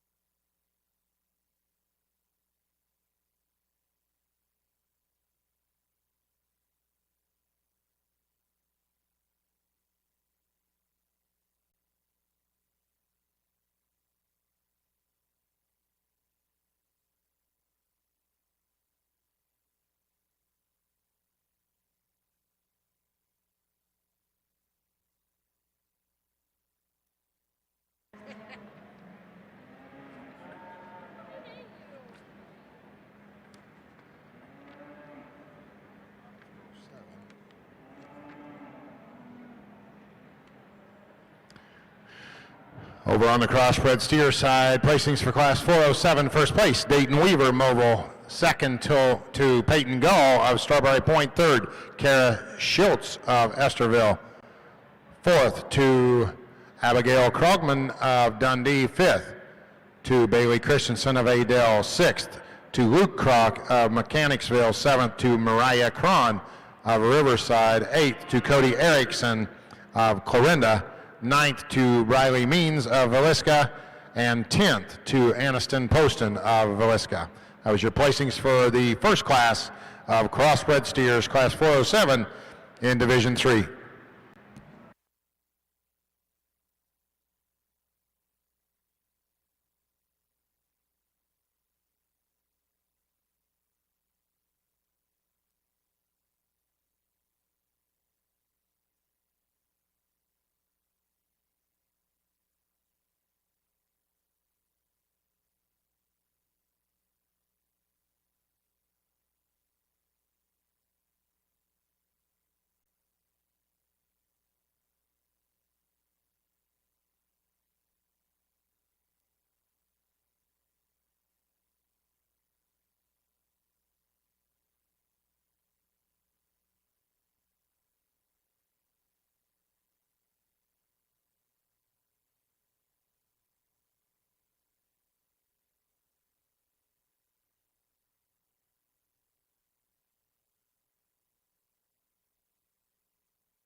We get rolling over here in the commercial division, and I think the top trio of heifers are ones that surface just from being a little more functional in terms of the way they're built. And when we get in and dive in on these things, I think this young man's black and white chromed up one, I think she's probably the one that has the most female quality in terms of her head and neck shape. She blends her shoulder smooth into her body cavity. She's bold in her rib, and she's nice in terms of the set of her hind leg. We could probably just make that one a little leveler there to her hip and just see her travel with a little more attractive posture to her hind leg. Still really functional, one that we think wins this class pretty handily for us. Really stout, bold-ribbed one that comes here in second, one that has some good length of her top line. She's plenty extended in terms of her neck length. It's just when you get in on her skull, study the crest to her neck and the point of her shoulder, maybe just not as ladylike as the chromed up one ahead of her. We could just get that one a little more refined, stouten up those rear feet and make her softer there through her pastern, then I think that pair gets closer. Nice, functional, smooth heifer that comes third, really deep-sided. She's long and level about her hip. Maybe one that just gets a little awkward in terms of her neck and shoulder and top line attachment. If we could just stouten her up a little bit at the ground, I think that one makes this trio of heifers a little closer. Really stout, constructed, bold, powerful heifer, and the smoke female that comes next. One that's ultra wide in terms of her base width. She's plenty true in terms of her forerib shape. She's just one that maybe just doesn't hit us quite as soft in terms of her center body relative to how she sets there through the floor of her chest. Just give her a little more refinement, smoothen her up. Brockle face heifer that comes really big four-ribbed one. I like how much spread and mass that she has when you study her out of the back of her blade back into her hip. Maybe one that just wants to get a little slopier there out of her hip and get that hock tucked underneath her. Probably just deepen her and soften her through the center portion of her rib cage. Young lady brings a really stout baldy heifer that this one has probably as much shape and muscularity as any of them. Just got to free her up off her pastern, soften that one up through her body. The white one that comes next, really big forerib, one that's got lots of shape out through her loin and back through her pin set and lower stifle. Just maybe a little rounder constructed off both ends. Probably need to see her a little deeper there through her flank. black heifer, one that's functional in terms of her build, and she's plenty bold up high. We just got to drop her and sweep her there through her rib cage, see her a little maybe looser there in the way she handles that hock. Brockle face heifer that rounds out this particular class, one that has plenty of muscle, just need to see her a little softer, smoothing that one up.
All right, attention in the barn. If anybody knows Galen Reitz, please tell them need to move their vehicle immediately. It's on the east side of the hog barn. It needs moved immediately. Galen Reitz. Somebody, if you know him, text him, snap him, whatever.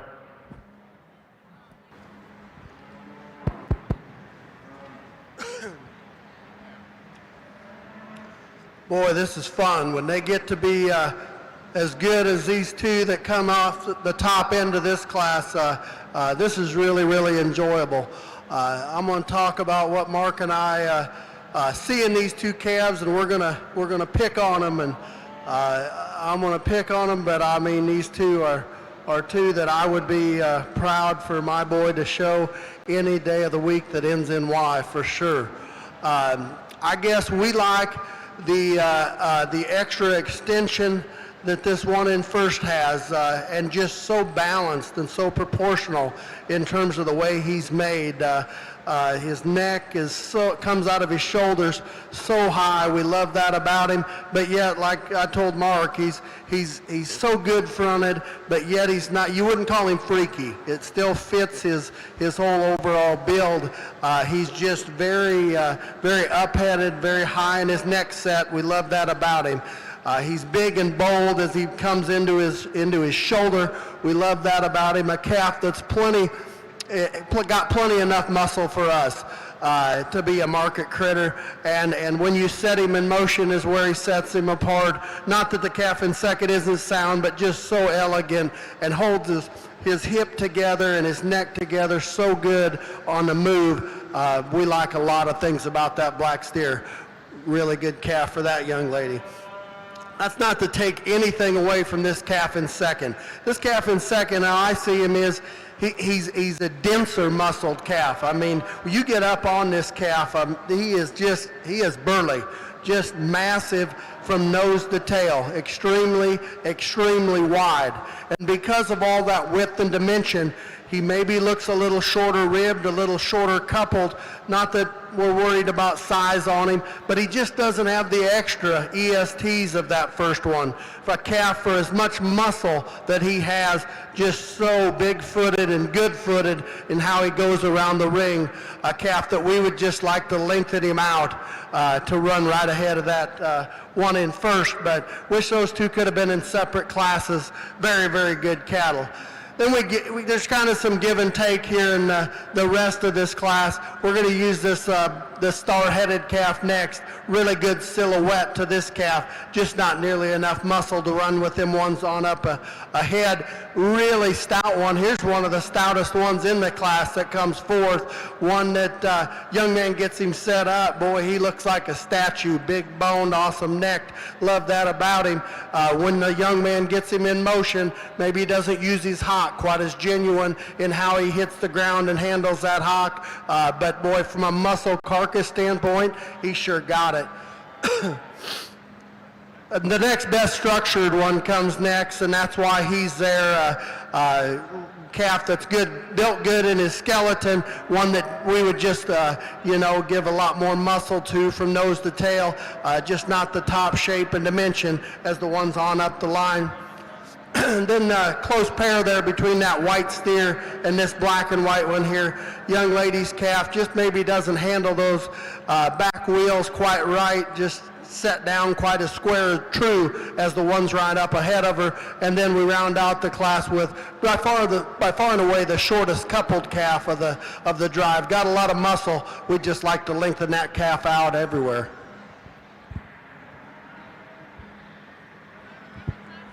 Well, I think these two cattle here on the top end of this class, polar opposites. I probably am a judge. I'd like them a little more in between these two, but I think you got two ends of the spectrum here.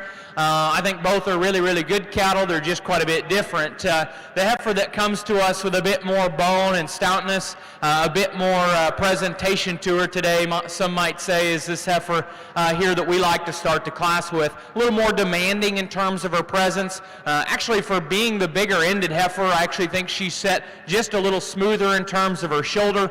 We think those cattle are really, really good, just a little different.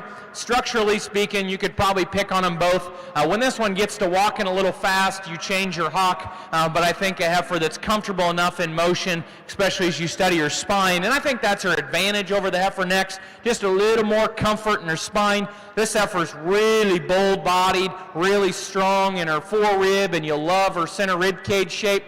She's very ladylike in terms of her head, neck, and shoulder design. I think she teeters that line of, is she real ladylike or is she a little too fine? I think fine. She just needs to be stouter to the surface, and we'd probably like to relax her top line in. Might be a product of the fact that she's a shade full. The heifer that comes next is long and loose-strided, elegant in her look. My dad would tell me she needs stoutened up in her jawline, because that from there back tells the story. She's just a little flat, but she's loose structured and good profiling. The heifer that comes here in 4, bold, stout, powerful, but that compromises her front end. She's a little bit crestier necked, a little bit straighter shouldered, and just doesn't operate with the same range of motion and flex off either end of her skeleton. The next two cattle, I think you could kind of go back and forth on. The young man here in the wilder colored sweater has got a little more substance to his heifer in terms of her upper rib cage, a little more power in terms of her pins. She just needs more balance as you get underneath of her and study her chest to flank. A long, level, neater profiling heifer that's a little high in her tail head comes next. Another one that, relative to her frame and stretch, we could see more forerib and body shape underneath. We like the cow character of the moderate, thick-ended one. Here next, she just needs to go with more quality as you try to balance her out from the profile. The next heifer's cowier than the heifer that completes the class. Really bold in a rib cage design, but just needs to be more correct in terms of either end of her skeleton. That'll round her out of her hip and off in her hind leg. Young man was a little late to the class. They said it wasn't his fault, though. That heifer is stout, but it really compromises her female character. She's big jointed, needs more body. Nice class, nice top pair, just different.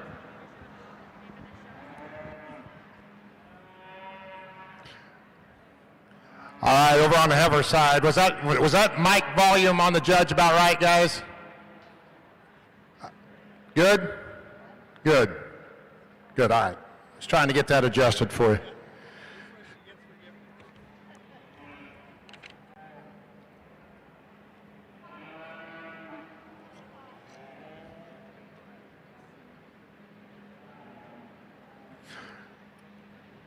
Placings for the first class of commercial heifers, class 311. Landon Kipe of Ute in first. Second place goes to Elizabeth Shipley of Melcher Dallas. Third to Jonathan Delaney of Fairfield. Fourth to Tatum Frederickson of Esterville. Fifth, Hadley Jacoby of Grand Mound. Sixth to Sherricota of Harpers Ferry. Seventh to Presley K. Van Winkle of Osceola. Eighth to Maggie Renner of Washington, and ninth to Austin Stainer of Colesburg. That was placings for the first class, class 311 of commercial heifers. Placings for the second class, class 312. First place, Amanda Ray of Bernard. Second to Ashley Beetlesbacher of Mars. Third to Burke Willis of Diagonal. Fourth to Drew Totemeyer of Columbus Junction. Fifth to Keaton Dodge of Terrell. Sixth, McKinley Cash of Clarence. Seventh to Bo Cota of Bellevue. Eighth to Elizabeth Feinling of Royal. And ninth to Ty Miller of Woodbine. Once again, that was placings for class 312 commercial heifers. Final class, 313 coming in the ring for Division I commercial heifers.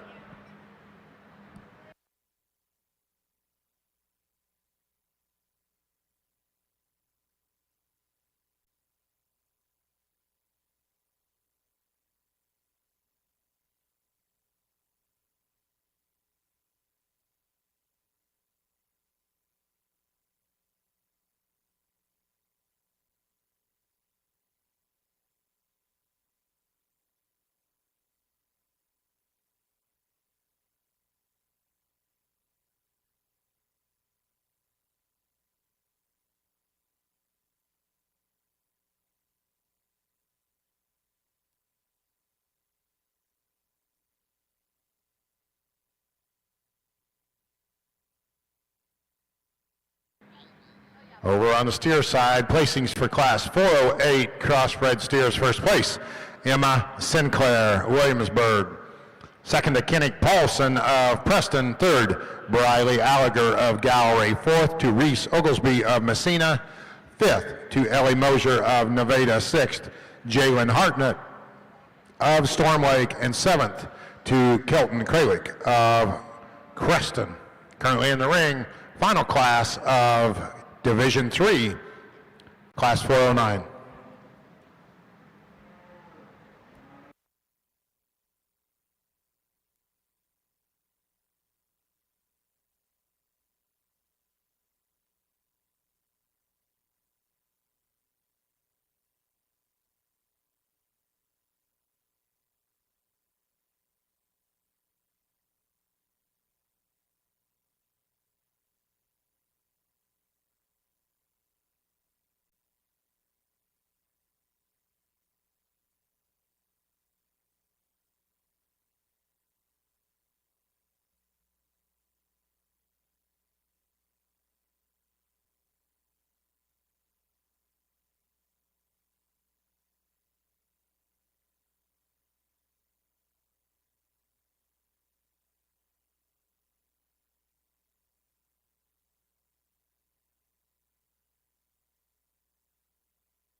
Got a little more of a challenging class here. A nice practical way to start, I think. steer that's got some body and some shape and balance to him. And I think just in terms of completeness and the way that he's put together, I think he wins the class pretty handily. Really nice, complete calf. It gets around and moves good. And like I said, has some stoutness to him and some balance. The next calf, calf that gets just a little bit deeper in the way he comes out of his shoulder and neck, gets a little more upright in his structure. But a calf that, like I said, has got some body and some shape and width to him. The next steer, pretty similar in his type. He gets just a little bit tight in his movement, but got some top and some shape and width to him and some body and that to go along with it. But a calf that we'd like to see just a little freer moving. The next calf, young man in the red, a calf that's also kind of, like I said, same thing, gets a little straighter on his front too, and then wants to get a little posty on the back, but a calf that at least when we get off of him and look at him, he's got some balance and some things that you like with some width. The young lady's red calf, probably sounder for sure in his movement, but gets just a little taller and a little flatter and needs a little more width and shape to him. Some calves on down the class. This young man's calf got more product to him than the ones that come after him, and that's kind of how he ends up there, just a little more substance, a little bolder. The last calves, the last three, just giving up some length, and the next one a little shorter, a little more compact, needs to have a little more expression out of his upper hip, and the last two just need a little more confirmation, a little more substance and depth to them.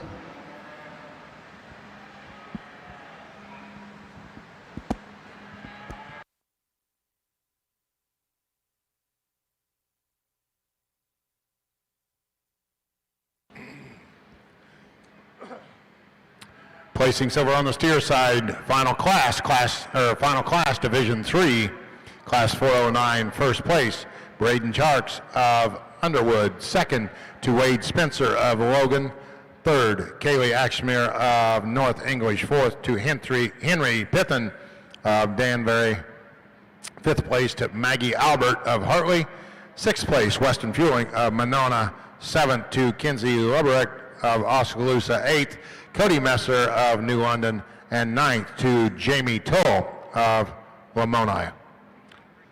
Now coming in the ring, your class winners from Division 3 for your selection of champion and reserve.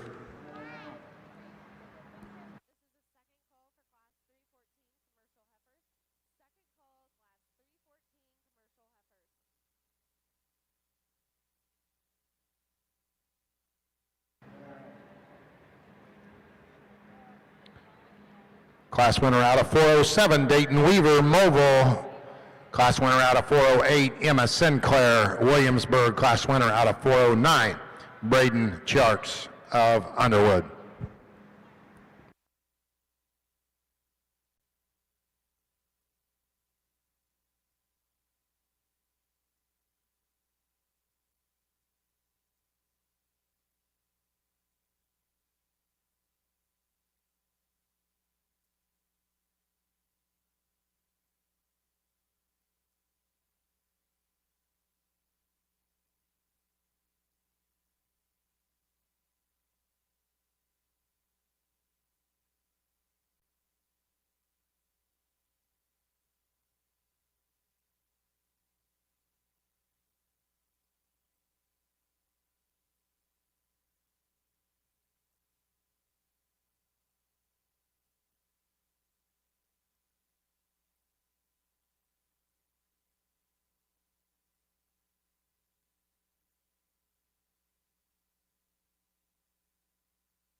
Got a nice set of them out here, and definitely quite a few different shapes and sizes, but I think as you study these cattle at the profile or on the move, the three that are up here, particularly these top two, probably two of the more functional structured that are good-footed and clean about their joints. With that, I think the differences in 1 and 2, I think this red heifer is probably just a little leaner.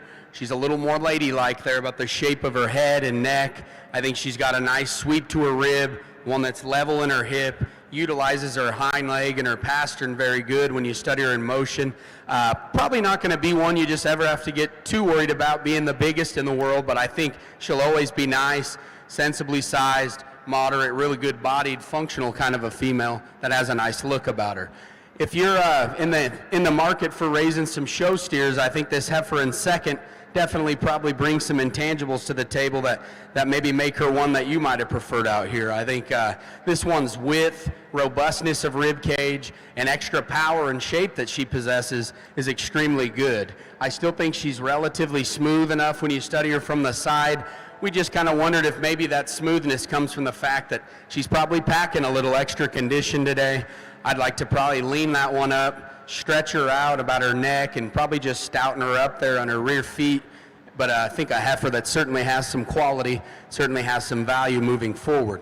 The Blazeface heifer was one that was kind of different of the top three. She probably is the bigger scaled one that's a little bit leaner. I just think as we walk these things and study them a bit longer, she always just kind of wants to stop and stick a front leg out. I think shoulder angle and rear and front footing is a little bit of a concern on that one. Maybe not just the loosest in terms of her hock, but I think really attractive, long extended about her neck.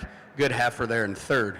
Heifer in 4 is one that really stout constructed. I love the shape of rib that she brings to the table. When you step off to the side and study her lower body balance, she's probably a little too deep relative to her flank line.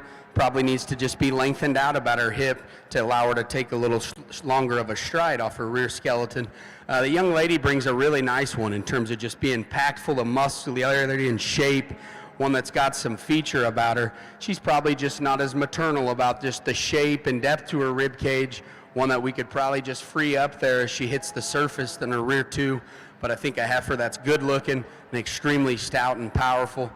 Young man brings one that's plenty function in terms of the way she's designed, one that's big and bold and got a good sweep to her rib cage. She's probably just falls out just maybe from a quality standpoint and just in terms of just the shape to her chest, one that's got a little more navel. And then you get behind the cattle, she's probably not just as big pinned and as wide constructed as some of the others ahead of her.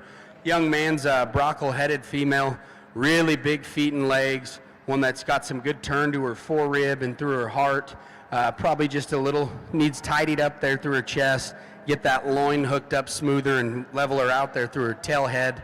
Young lady in the vest here brings one really good in terms of just some spread up high and some body shape. Maybe just gets a little rounder there off either end of her skeleton. If we could yank her neck up, level her out in her hip and stouten her up at the ground, I could certainly see her surfacing a little higher.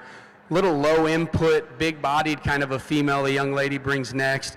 Gonna make her a nice, easy doing cow.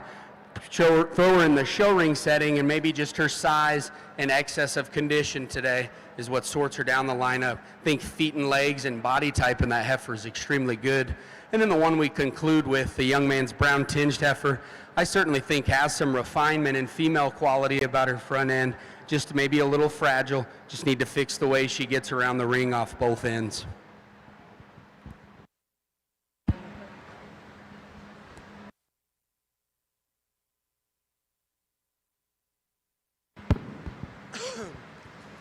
We won't take a lot of time on this division. When there's simple decisions, there's no reason to take a lot of time. I guess in Mark and I's mind, the class 2 was where the heat was. They're the best 2 in this division. Young lady, you're going to be champion. Young man, you're going to be reserve. All right, your champion Division 3 crossbred, both coming out of class 408. Your champion going to Emma Sinclair, Williamsburg. Your reserve going to Kennick Paulson of Preston.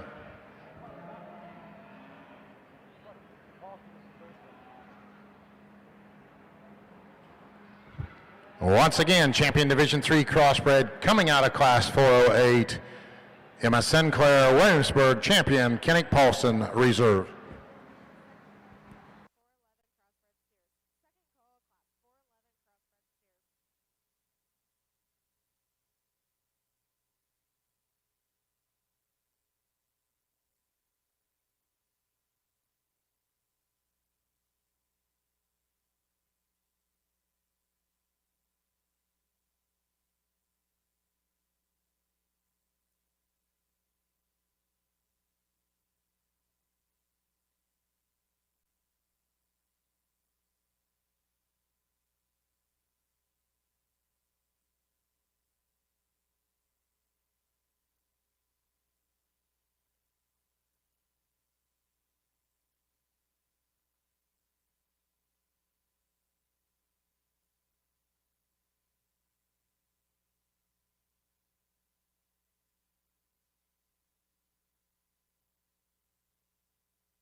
All right, let's catch you up. Over on the commercial heifer side, class 313, first place, Stella Emthar of Beeman.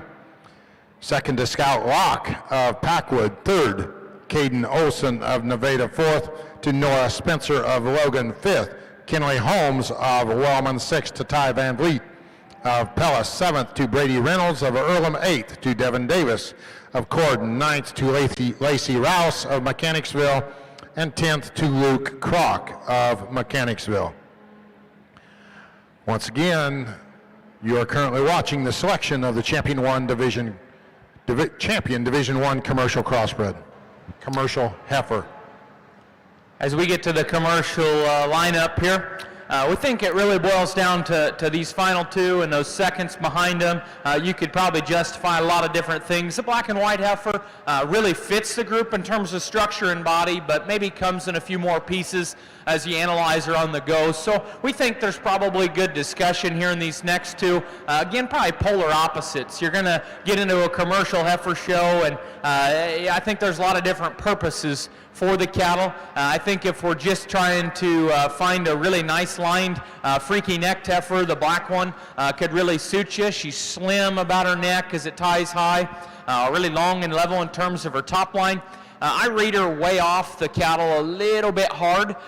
You can even see it in her jaw and throat latch, forerib and flank.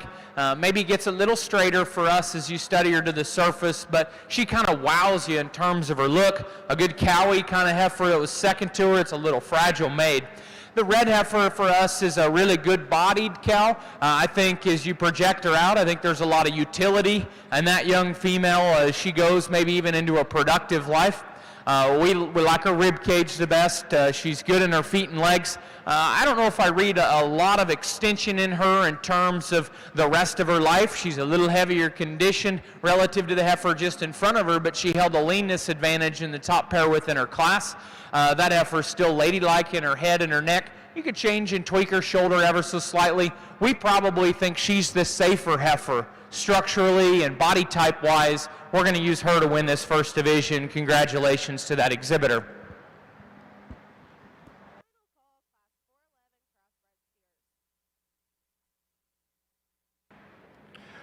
Your champion Division 1 commercial heifer coming out of class 313, that's Stella Emthar of Beeman. Stella Emthar coming into contention, second in class, Scout Rock.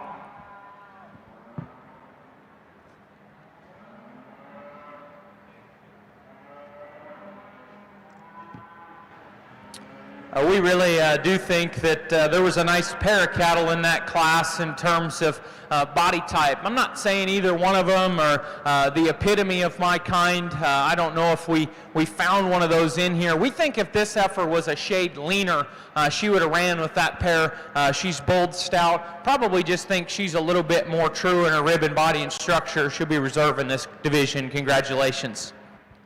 Your reserve champion Division I crossbred or commercial heifer coming out of the same class. That's Scout Rock. Scout Rock from Packwood. Stella Amthauer, champion from Beeman.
We get rolling in our second division here, the commercial heifers, and young lady brings us a blaze face that hits us pretty hard right when she comes in the ring. I think one that just balances up nicely. You know, she's probably not the longest, craziest neck, but her neck's shaped appropriately. It hooks up high into the top of her shoulder, and I think that one's upper body shape, pin width, and power, and still to blend that smoothly from the side is really, really good. I think her front end is appropriate in terms of the way she utilizes her shoulder and her knee. I think her hind leg posture at the standstill is really nice. Maybe there's some times where she gets going a little fast, where maybe she just doesn't want to reach and just stride just perfect off her rear two, but I still think she's flexible in her ankle. She's got plenty of flexibility in her hock, one that I think wins this class pretty handily for us. Heifer in 2 is one that's got a striking look about her neck. She's got some robustness to the center portion of her body. One that relative to the excess condition she's carrying, she's probably not just as true in terms of the lower sweep to her rib cage. And I think when you study just the posture of her hind leg, maybe one that just locks her hock forward ever so slightly at the standstill, and accordingly, she could probably just be freed up when you study her on the go. Heifer in 3rd gets here by just being one of the ones that's just a little more ladylike about her neck and her head. I think one that's long and level about her top line. She's got some good turn to her rib, and then you just get into her down low. Probably just like to pick her up in her chest, clean up that navel, and just give her a little more drop there into her flank. We could probably just square her up in her hock, but I think that one's length of neck, levelness of lines is really good. Heifer that we bring out next is one that it's got really good shape of body, good sweep of rib. When we throw her into the mix with some of these heifers ahead of her, probably just not as long and as extended and just cleanly enough about her chest and shoulder shape to work up higher in that regard. Young man in the paisley shirt here brings us a nice functional kind of a female that's got some body. She's just one that maybe wants to run downhill and just gets a little rounder in her shoulder and played out there through her chest. And then the young man here has got one that's really long-bodied heifer. She's got some performance and some power about her, just maybe not as extended and clean there about her front end. She certainly needs more body just to balance and proportion. Then we conclude the class with this blaze face heifer who's got some stoutness of feature, certainly bold sprung and has some mass up high. She just gets a little rounder built off both ends. Just got to loosen that one up on the go.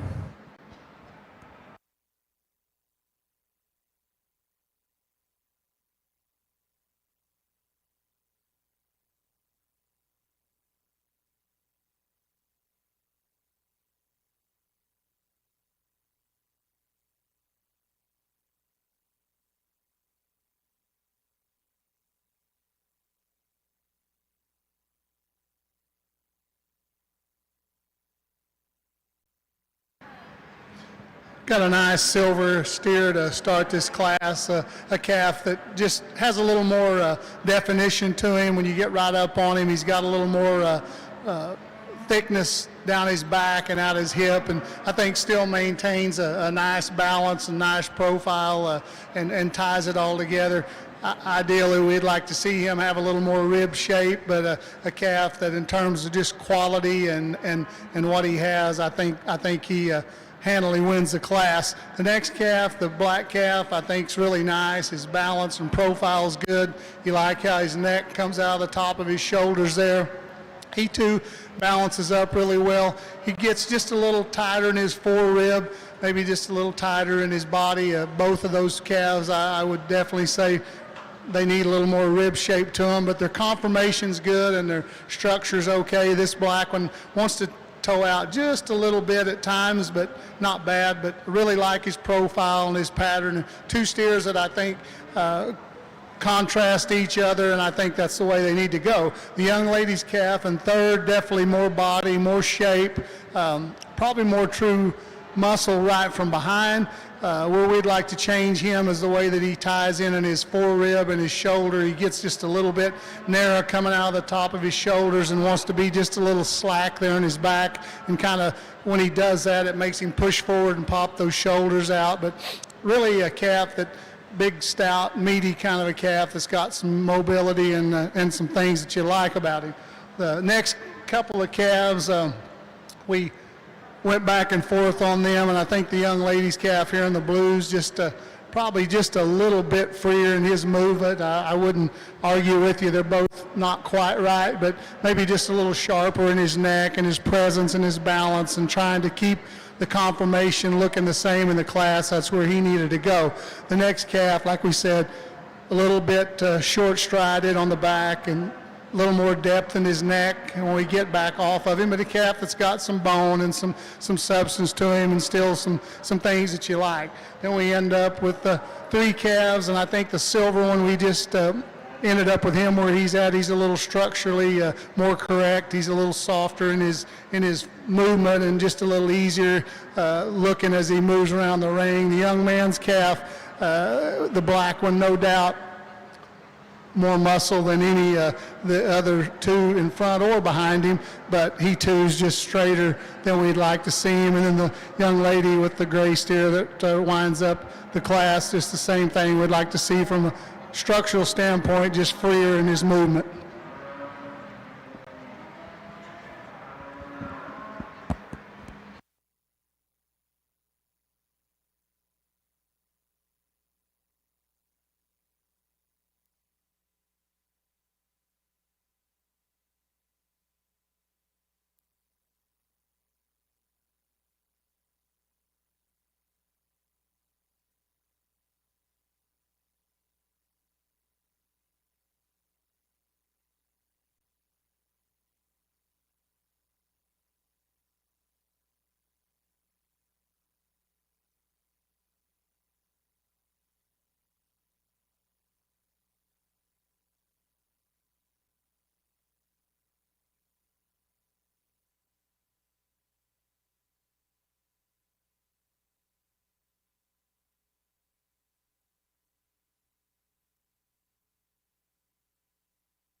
Another really good class. Top 4 or 5 cattle are excellent. Top 2 to us do the hardest things to make. Amongst the 2, we sort them structurally and in motion. We tried to give this second heifer every chance she could because we love her on the standstill. Heifer that wins is probably just a shot more our speed in terms of refinement, length, and smoothness. I think the prettier headed, longer neck, smoother shouldered heifer that's just got more pliability and comfort to her spine. I think that's the longer hipped heifer of the pair. She's got more set to her hock and used to her pastern. That's a heifer that's adequate in terms of body shape and spread and dimension, Both are really, really good cattle there. That's the smoother, sounder one to win. If you're just finding the squarest built, boldest, stoutest one, we love the value and utility moving forward for this heifer. Maybe if you're trying to raise something just a little squarer built, something a little bit wider and more bunchy muscled. When she gets going in terms of movement, young lady, I can't tell if she's just not broke and you're not kind of fighting a halter, or if she's a little tight. But regardless, we made that call. She's a little tight in terms of her makeup and structure. She'll sit second. The heifer in third, I think I could see some judges coming in and saying this is a combination heifer that could be right with those three, because she's adequate in terms of body, she's cowy in terms of her look. That's a heifer that's comfortable and functional in terms of her skeleton, but when it comes to making really high-end show cattle, I think that one's more open about her shoulder and paddles out of her front skeleton. She's not quite as neat, tidy, and attractive about her head, neck, and shoulder design. One on the standstill that absolutely deserves discussion is this heifer in fourth. She's bold, she's stout, she's powerful, she's heavy structured, a really nicely presented heifer that on the standstill, you're like, we walked him once, young man, she just rolls out of her shoulder and gets a little tight in her top line. But in terms of her neck and her body shape and power, I can see some discussion in that heifer and sliding her on up. She just needs to be sounder for us. A couple heifers next with lots of power, shape, and muscle that for us just need to be better breeding cattle in terms of shoulder shape and joint quality, but you like their muscularity, you like their power. Same can be said again, just powerful, big forearmed, big top, thick-ended cattle that just need a bit more of a refined shoulder shape and joint shape.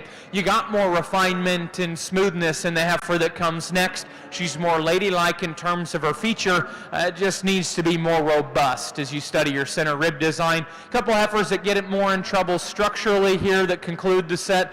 This heifer is a little stouter than the heifer that concludes. The bald face heifer is a little bigger and stretchier in terms of her frame and size, just like to drop her deeper and more practical in terms of her rib.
Nice pair of heifers here in this class, and I think when they're both parked at the profile, you could maybe make a case that the pair's a little bit closer, but I think you get these cattle in motion. Young man's heifer wins for us, pretty handily. I think that one's just a little better in terms of her length of her hip. She's more coordinated and attractive in the build of her hind leg in motion. And then when you study her just at the stand, that one's so neat-necked. She's got a good sweep to her body. She's long and level about her hip. I won't tell you she's probably just the truest in her forerib and just in terms of just power. I think she's probably got enough. She's really striking from the profile and sound structured. Young man's heifer in second. If you're just looking at him from a rear three-quarter view, I think the boldness to her forerib, the turn to her upper body shape, and the amount of true muscle that she spreads from her shoulders back, I'd probably give her the edge there. Like I said, on that top pair of them, we get them in motion. That one gets a little lower and drops her pins, maybe just gets a little uncoordinated in the way that she sets down from a squareness standpoint. A nice cow prospect, I think, in the young man's gold baldy heifer. That one's got good length of front end. She's got some stoutness of feature, certainly has enough body to go along with it. Just a few tiny things that we nitpick on her. Just need to clean her up there through her chest. We could probably just make her a little better there in her lower body balance. But for me, I think we just got to get that one's feet trimmed up and just lean her up moving forward. Blaze face heifer that comes next is one that's incredibly bold bodied. That one's got a lot of shape when you study her up high. Just in terms of just her length and her proportions, maybe one that just gets a little shorter coupled off both ends there. If we could just stretch her out in her neck, lengthen that hip, I could see her maybe sorting above that gold heifer. Young lady's heifer here in front of me is one that's, I think, plenty attractive in terms of just her length. She's plenty flexible there when you study her lower joints. Maybe one that's just a little bolder to the point of her shoulder, not quite as deep, and has that sweep to her body to give her a perfect look of balance when we step off to the side. A real powerhouse that we bring out next. This one's really big backed. Lots of shape and mass when you step in behind her. We just got to see that one with some more refinement about her feature, just free her up in the way that she gets off her rear skeleton. Young man's heifer that runs out here in front of us next is one that's good and functional. I think she'll make a nice cow for him down the road. We throw her into the mix with some ones that have some more tricked out pieces, maybe just planes up there about her front third, just gets a little more fragile there at the surface. Then the young man's heifer right here has got another one, really moderate, bold, kind of cowy in terms of the way she's built into her rib design, just probably not lean enough, not quite extended and cleanly enough about her front third. Young lady's heifer here, got a big, stout, shapely one. We just probably need to tone her muscle down and soften that one up. And then the baldy that we conclude with, certainly a big, growthy, stout one. Probably just need to get her to slow down a little bit and just free her up in the way that she utilizes that ankle when we study her in motion.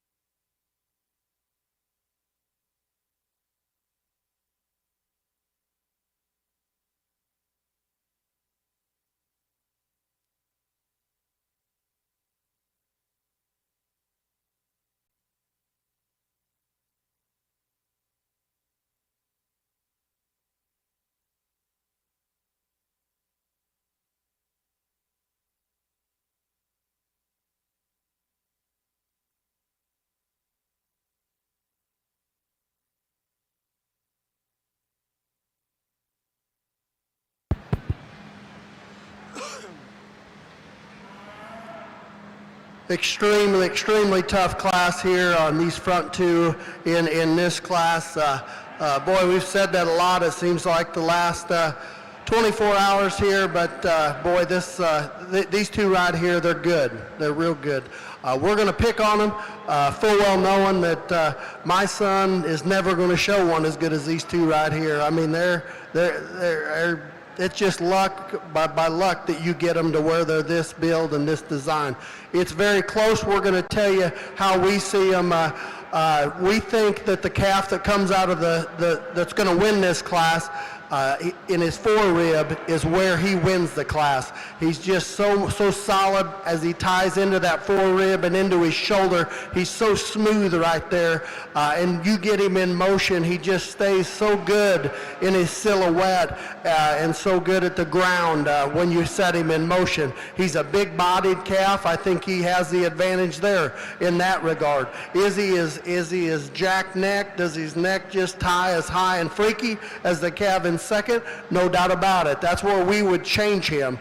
If his neck just set a little higher, when he kind of goes on point and cocks off, it gets a little better, but he's just a little bit lower there, not quite as long and as extended up there. But boy, that's just a very problem-free, good fat steer for an early state fair. That's just an awful good calf. Let's not take anything away from this calf here in second. Like we said, it's deceiving.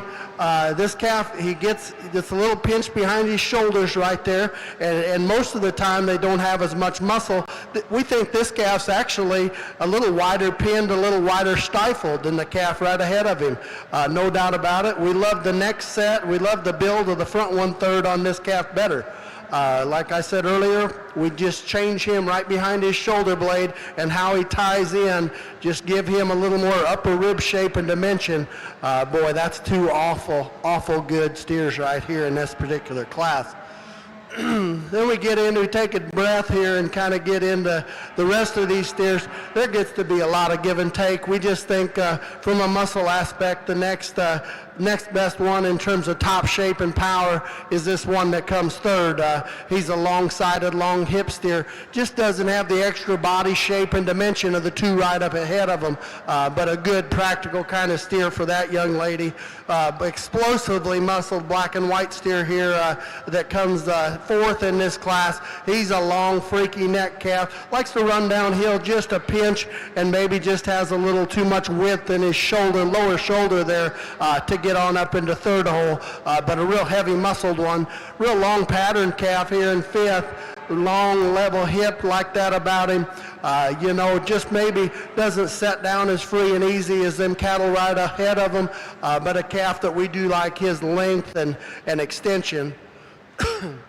We get into a really tall fronted, just a really good fronted calf here comes next. One that's got some top shape and back width, just sure doesn't have the extra rib shape and body, feedability look to him that we'd like to see to get up any higher. Then we get into a black steer here, a little shorter neck kind of a calf, but he just has more sheer product, and that's what we liked his carcass merit to get on, to stay ahead of that one ahead of him. Another long-bodied, long-fronted steer here comes next. Gets a little high in his loin. She sets him in motion, but boy, he sets down good on his feet and legs. Then we round out the class with one just a little shorter coupled, little smaller pattern kind of steer.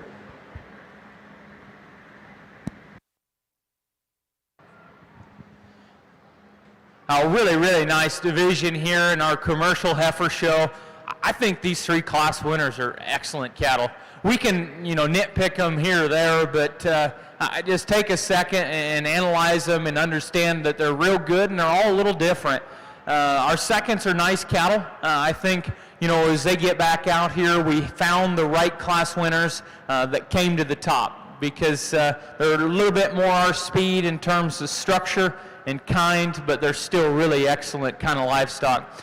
The heifer that wins the first class, Brandon and I just talked about it. If she had a different movement to her hip and hind leg, she may be our very favorite heifer out here in terms of length of cannon, balance from hip to shoulder, neck and how it attaches to the top of her shoulder. Her genuine body shape and muscle is excellent. Whether you're raising breeding cattle or trying to raise maybe some more maternal, steer type genetics, that one's got some really interesting pieces. I would just like to see her move just a shade differently in terms of her hind leg when we get out in this really deep lineup. The heifer that comes out of the second class is kind of the big framed one of these three. She's kind of the extended one that's the most refined yet. And a lot of times when you get cattle, maybe in age differences, you'd think the bigger one wouldn't be the more refined, pretty one, and that's the case in this regard. She's neater in her skull. She's nice in the top of her neck. When you study the base of her neck, she probably is just a shade deeper there than maybe the cattle on either side of her, not as tidy in that regard. As you transition there back, good things and things you'd like to tweak. I think she's really smooth from her shoulder into her forerib. You drop to her bottom line balance. That one's probably got as much chest only on a comparative note as you study her back into her underline. I think she's probably one of the more advanced heifers in terms of condition of these three. She's good in terms of her center rib cage. I think a heifer that's sure sound enough in terms of her structure. I think she could be argued the complete heifer out here. I think she also could be argued the one that doesn't have, maybe as many outlying, really extremely excellent elite pieces. So it just depends on how you read her. We thought, if a little here, little there, little here, she wins easy, or she's the really, balanced one that's complete. She's kind of in the middle for us as we read that heifer from nose to tail. The heifer that wins the third class, I think, is really polarizing. One that in terms of her structure and movement, I think she's the most elite and hardest to make. Good-footed, square-structured. You like the way she operates and flexes off both ends of her skeleton. Really a captivating heifer in terms of her build and balance from the side view profile. She's never going to be as big as those two. She maybe runs downhill just a nickel and we could tweak her right in behind her shoulders. But we just think, man, she's the hardest one to make in this group. She's going to be your champion. Congratulations to that young man. Your champion Division II commercial heifer coming out of class 316. That's Kenny Paulson of Preston. Coming into contention, Carson Reek of Creston.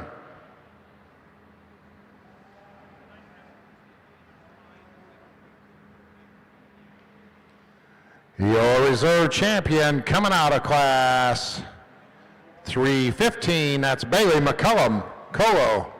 Bailey McCullum Colo, reserve Division II commercial heifer. Kenneth Paulson, champion Division II commercial heifer.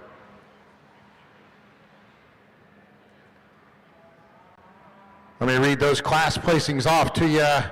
Class 314, first place, Macy Kilmer Perry. Second to Riley Short, Masonville. Third to Annie Johnson, Independence. Fourth to Avery Harris of Waverly. Fifth to Carson Toby of Charlotte. Sixth to Austin Stainer of Colesburg. And seventh to Joey Othout of Wyoota. Placings for class 315. First place, Bailey McCullum, Colo, Iowa. Second to Riley Johansson of Spirit Lake. Third to Kaylee Harkin of Applington. Fourth to Owen Weisinger of Fort Madison. Fifth to Jax Pryor of Woodbine. Sixth to Trey Wellman of Donaldson. Seventh to Jacob Feld of Iowa Falls. Eighth to Brooklyn Wicks of Allison. And ninth to Garrett Applehans of Anamosa. Appellants.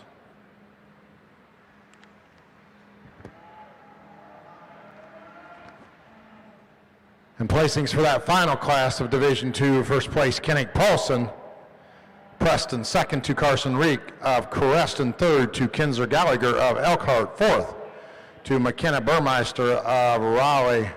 Fifth to Nicole Lang of Harlan. Sixth to Skylar Coffey of Garden Grove. Seventh to Justin Haskavek of Cresco. Eighth, Brody Schaff of Randolph. Ninth to Taylor Miller of Afton. And 10th to Victoria Howell of Columbus Junction.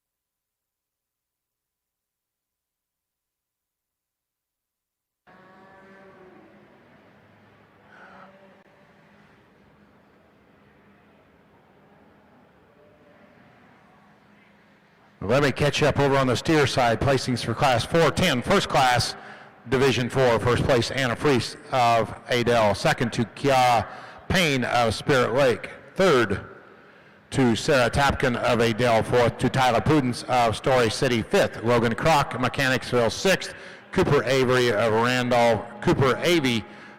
Randolph. And seventh to Riker Giroux of Ainsworth. And eighth to Maddie Pierce of McClellan. Placings for Class 411 crossbred steers. Middle class of Division 4, first place Avery Shallot of Riverside. Second, Chloe Rogers of Iowa City. Third to Katie Johnson, Independence. Fourth, Ethan Graber of Mount Pleasant. Fifth to Thorsten Mitness of Russell. Sixth to Sawyer Minor of Bondurant. Seventh, Zoe Walls of Edgewood.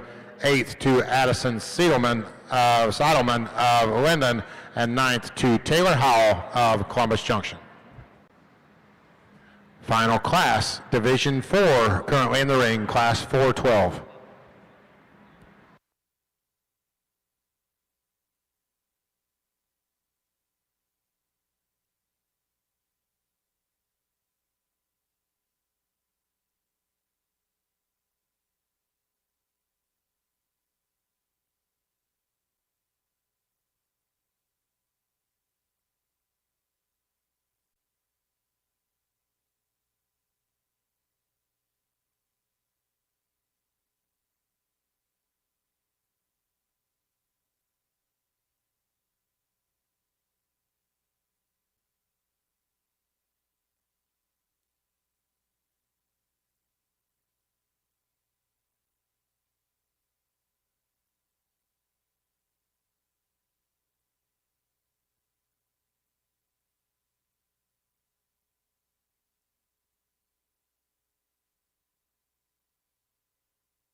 Got a pretty interesting pair of them over here on this side, and I think when they're just parked there at the profile, some of the differences, we think the heifer that we start with, probably just the fresher, neater necked one, and I just think that the angle of her shoulder, it just allows her to shoot her neck up a little higher out of the top of her shoulder blades there.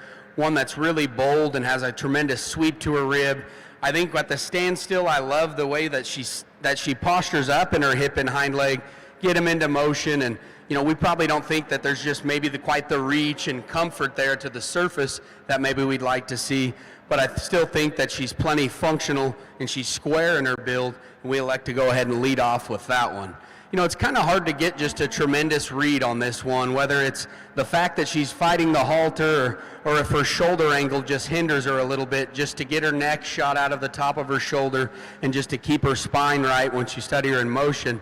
I think the differences in her is certainly the way that she utilizes her hip and hind leg. We prefer over the one that starts. When we get off and we study her in motion, and particularly in her front third, she's one that tends to just drop her head and kind of run downhill a bit. I think if that one maybe acts a little bit better and we can get her just to present herself and have more reach up front, maybe that pair goes a little differently.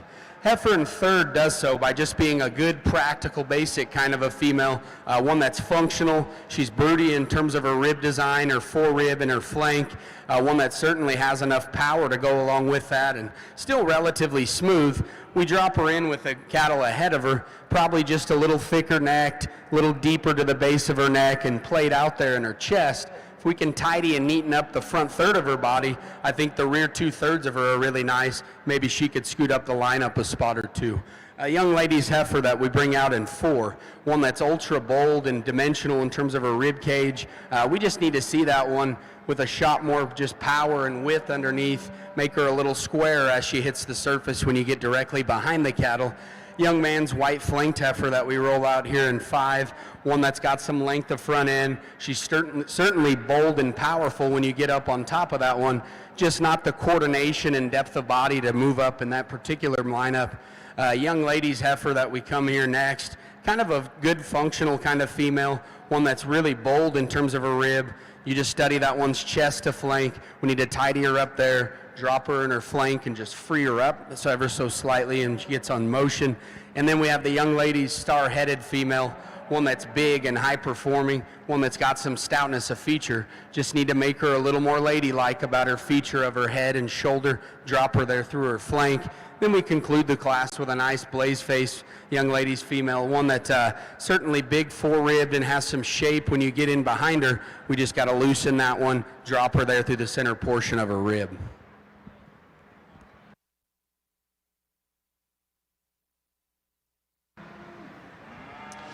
Got a really complete calf to win this class. I think in terms of balance and just his overall look and his appearance and the way that he proportions, I think from front to rear, I think he's pretty handily the winner. He's level and he's square and he moves good.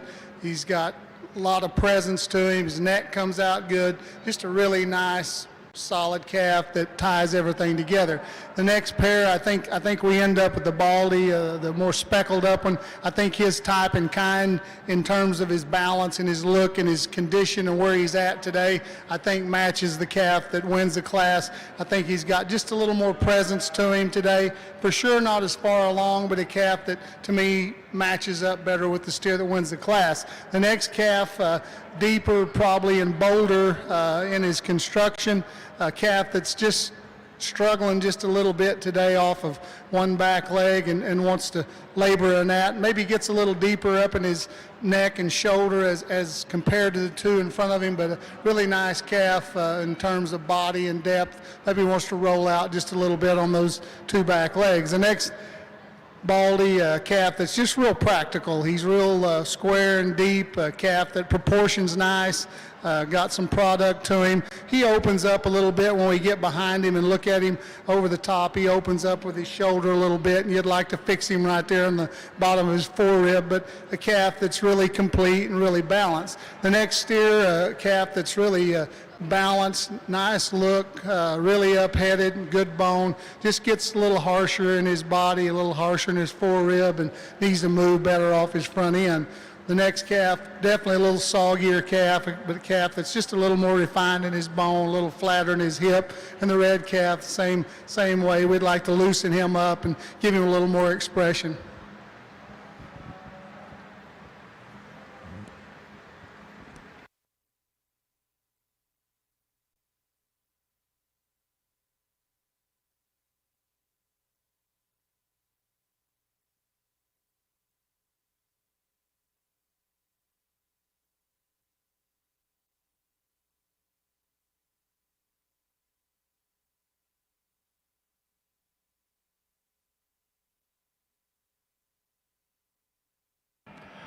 All right, over on the steer side, placings for the final class of Division 4.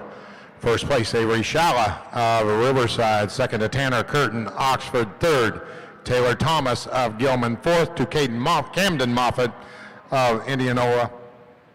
5th to Dylan Manning of Waukee, and 6th to Spencer Suchin of Gowrie, and 7th to Landon Grove of Ellsworth. We will now be competing for your champion and reserve Division 4 crossbred steer.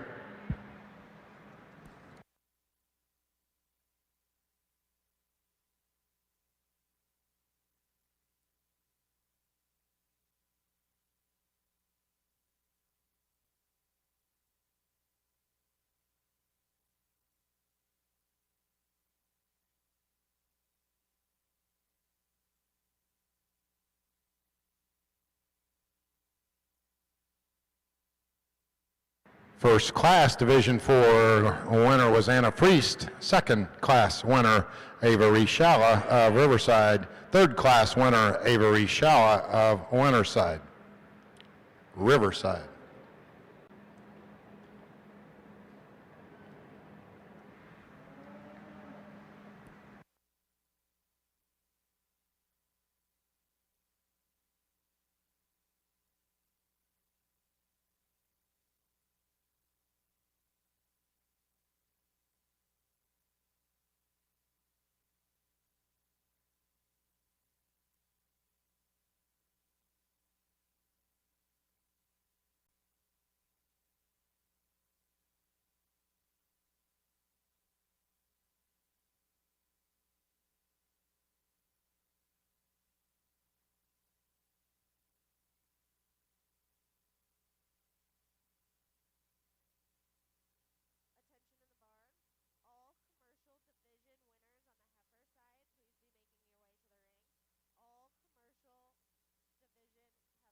Another awesome class here. We have a relatively easy class winner in our mind. Our discussion fell between second and third. The heifer that wins, she's maybe not totally our speed structurally, but when you're that massive and that powerful and good looking, it's hard to deny your presence, and she's just kind of here to win this class. You know, great body, great muscle. We could tweak her structurally, but really a nice heifer. Really refined kind of beast here in second. You can't get them much more chiseled out and pretty about their head and neck and ear set. She's so youthful and fresh and nice in terms of her condition. On the standstill, you might gravitate to that one's refinement and female quality. A little refined to us, just, you know, maybe not quite stout enough. And then when you watch her go directly from behind, the way she's built from hook to pin bone just maybe isn't perfect. Like the function of this heifer in third, just a loose structured, big middled, kind of sappy looking heifer here in third. It's really, really low maintenance in terms of her cow look. You know, she just doesn't quite have enough quality as you study her balance. A little chubbier in her head and neck and shoulder, but spine, structure, body, muscle, definitely adequate in the heifer that's third. Heifer that comes fourth, I think if you're just after the big-bellied, loose-structured cattle that are low maintenance and practical, that's a heifer that I think some people could slide on up the line. You know, her faults probably come when she stands on the profile. The longer she's there, the more it's evident she opens up in her shoulder, gets easy behind her shoulder blades, just doesn't have the same hit-ya kind of quality that I think the top three do.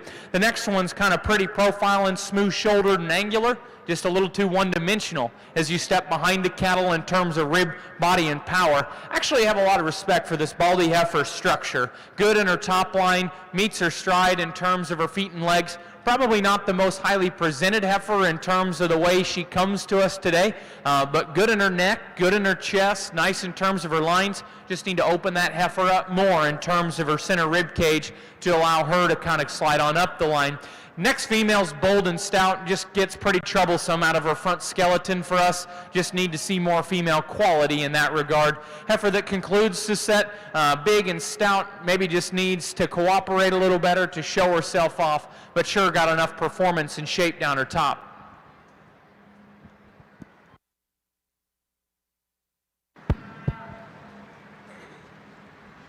Boy, this Division 4 set of crossbreds just sure didn't disappoint, just like the one before it.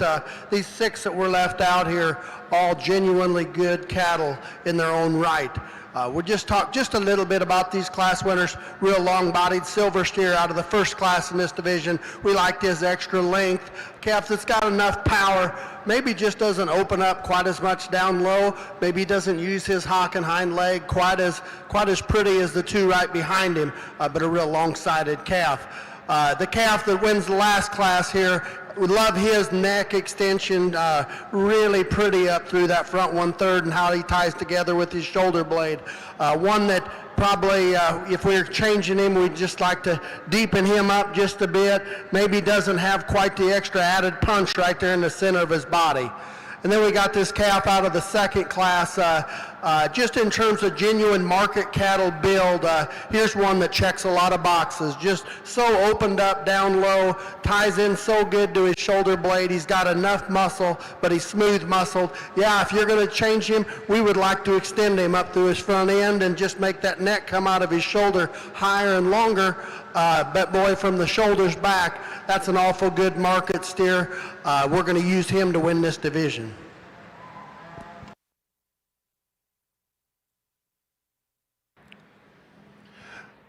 Your champion Division 4, coming out of Class 411, that's Avery Shala, Riverside. Coming into contention, Chloe Rogers of Iowa City. Then we get that second place out here. Boy, that class there, it was a gunfight between them 2, and we think both of them 2 steers are like taking guns to a knife fight. We're going to use that calf out of Class 2. He'll be a reserve in this division. Kept the pair together in class, second in class in your reserve Division 4, Chloe Rogers of Iowa City. Once again, Avery Shala, Riverside, champion Division 4, reserve Chloe Rogers.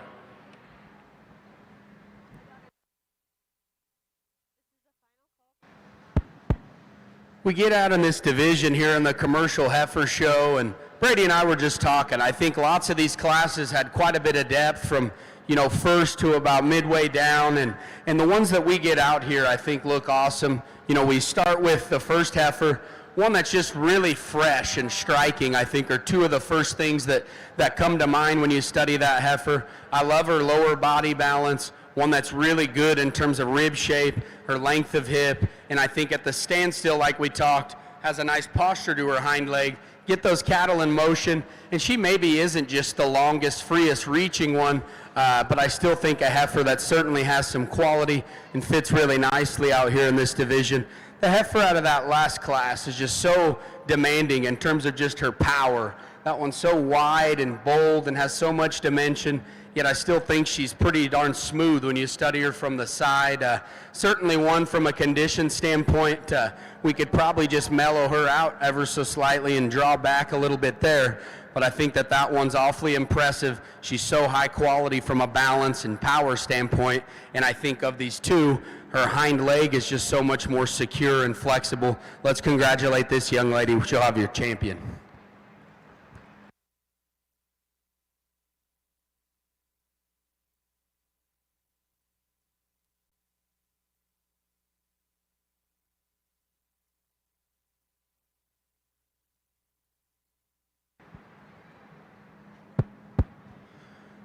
We bring that second place heifer in here, and I think Brady described her extremely well. When that one's parked there at the standstill, she kind of has a gravitating look in terms of just her extra length and refinement up front. She's so extended. Her spine appears to be good when she's standing there, and then one that's just really youthful, really fresh. We get those cattle in motion. She's one that wants to just get a little higher there in her spine, dropping her pins. I'll let Brady go out and shake our second favorite.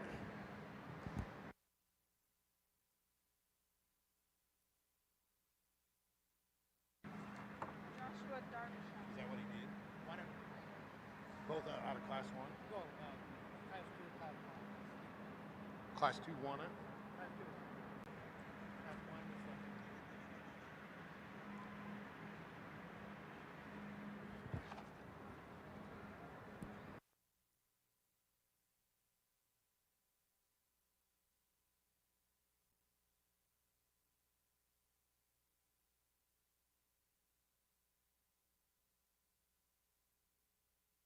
Your champion Division 3 commercial heifer coming out of class 318, that's Jade Beeson of Anthem. Your reserve, Joshua Derbyshire out of the class 317. Once again, champion Division 3, Jade Beeson, reserve, Joshua Derbyshire.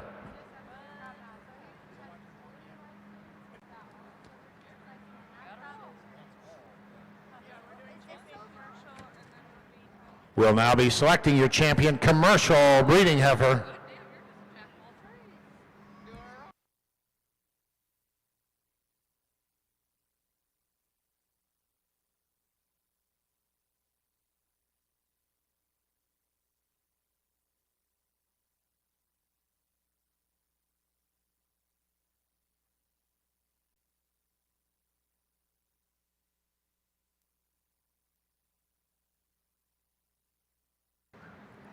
A good commercial heifer show to this point. A lot of differences in the cattle, obviously. You got some crossbreds, a lot of differences in shapes, sizes, types, and kinds. The younger or smaller division, I guess I'm not sure if they broke them by age or hip height, but the red heifer here that gravitates to the top of her division, you know, they all fit the same mold, yet their maturity patterns appear to be kind of in line with maybe they're going to end up. This one's going to be a little on the smaller side, but she's good for a small cow, just great bodied, good spined, nice movement to her hip and hind leg. For us, we could just extend her out in terms of her front end, but you like her function, you like her body. Really happy with what we did in that division and paired up them two power heifers that are bold and a little bit more functional in terms of their ribbon structure. We had a really pretty nice heifer that was kind of nicer profiling. I think she would have looked a little hard in this lineup. I think the heifer that's white-bellied here that comes out of this second class, really demanding in terms of her presence, very high quality in terms of her structure.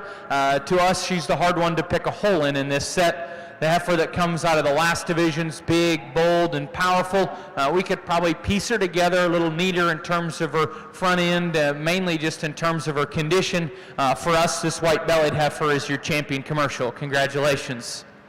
Your champion commercial heifer 2021 Iowa Beef Expo, that's Kennick Paulson, coming out of Division 2, coming into contention, Bailey McCullum with her reserve Division 2.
We'll briefly discuss this reserve to our champion heifer that fits in this lineup in terms of quality.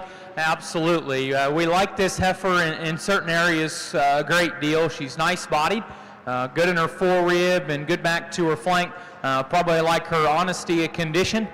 Just a shade more than maybe the heifer that's just behind her. I like her movement of her hock and her pastern. She could have just a little stouter foot as you study her back there. We think both of those cattle ahead of their shoulder blades in these last two could be just a shot neater at the base of their neck and their chest. This heifer's thinner and comes off more refined because of that. The heifer that's just behind her, probably a little higher quality in her hip and tail head and hind leg setting. We think it's very tight. You could go either direction there. Nothing taken away from the red heifer. We like her kind. We just like to make her more extended. I'll briefly talk with Brandon before we pick a reserve. We think it could go either direction.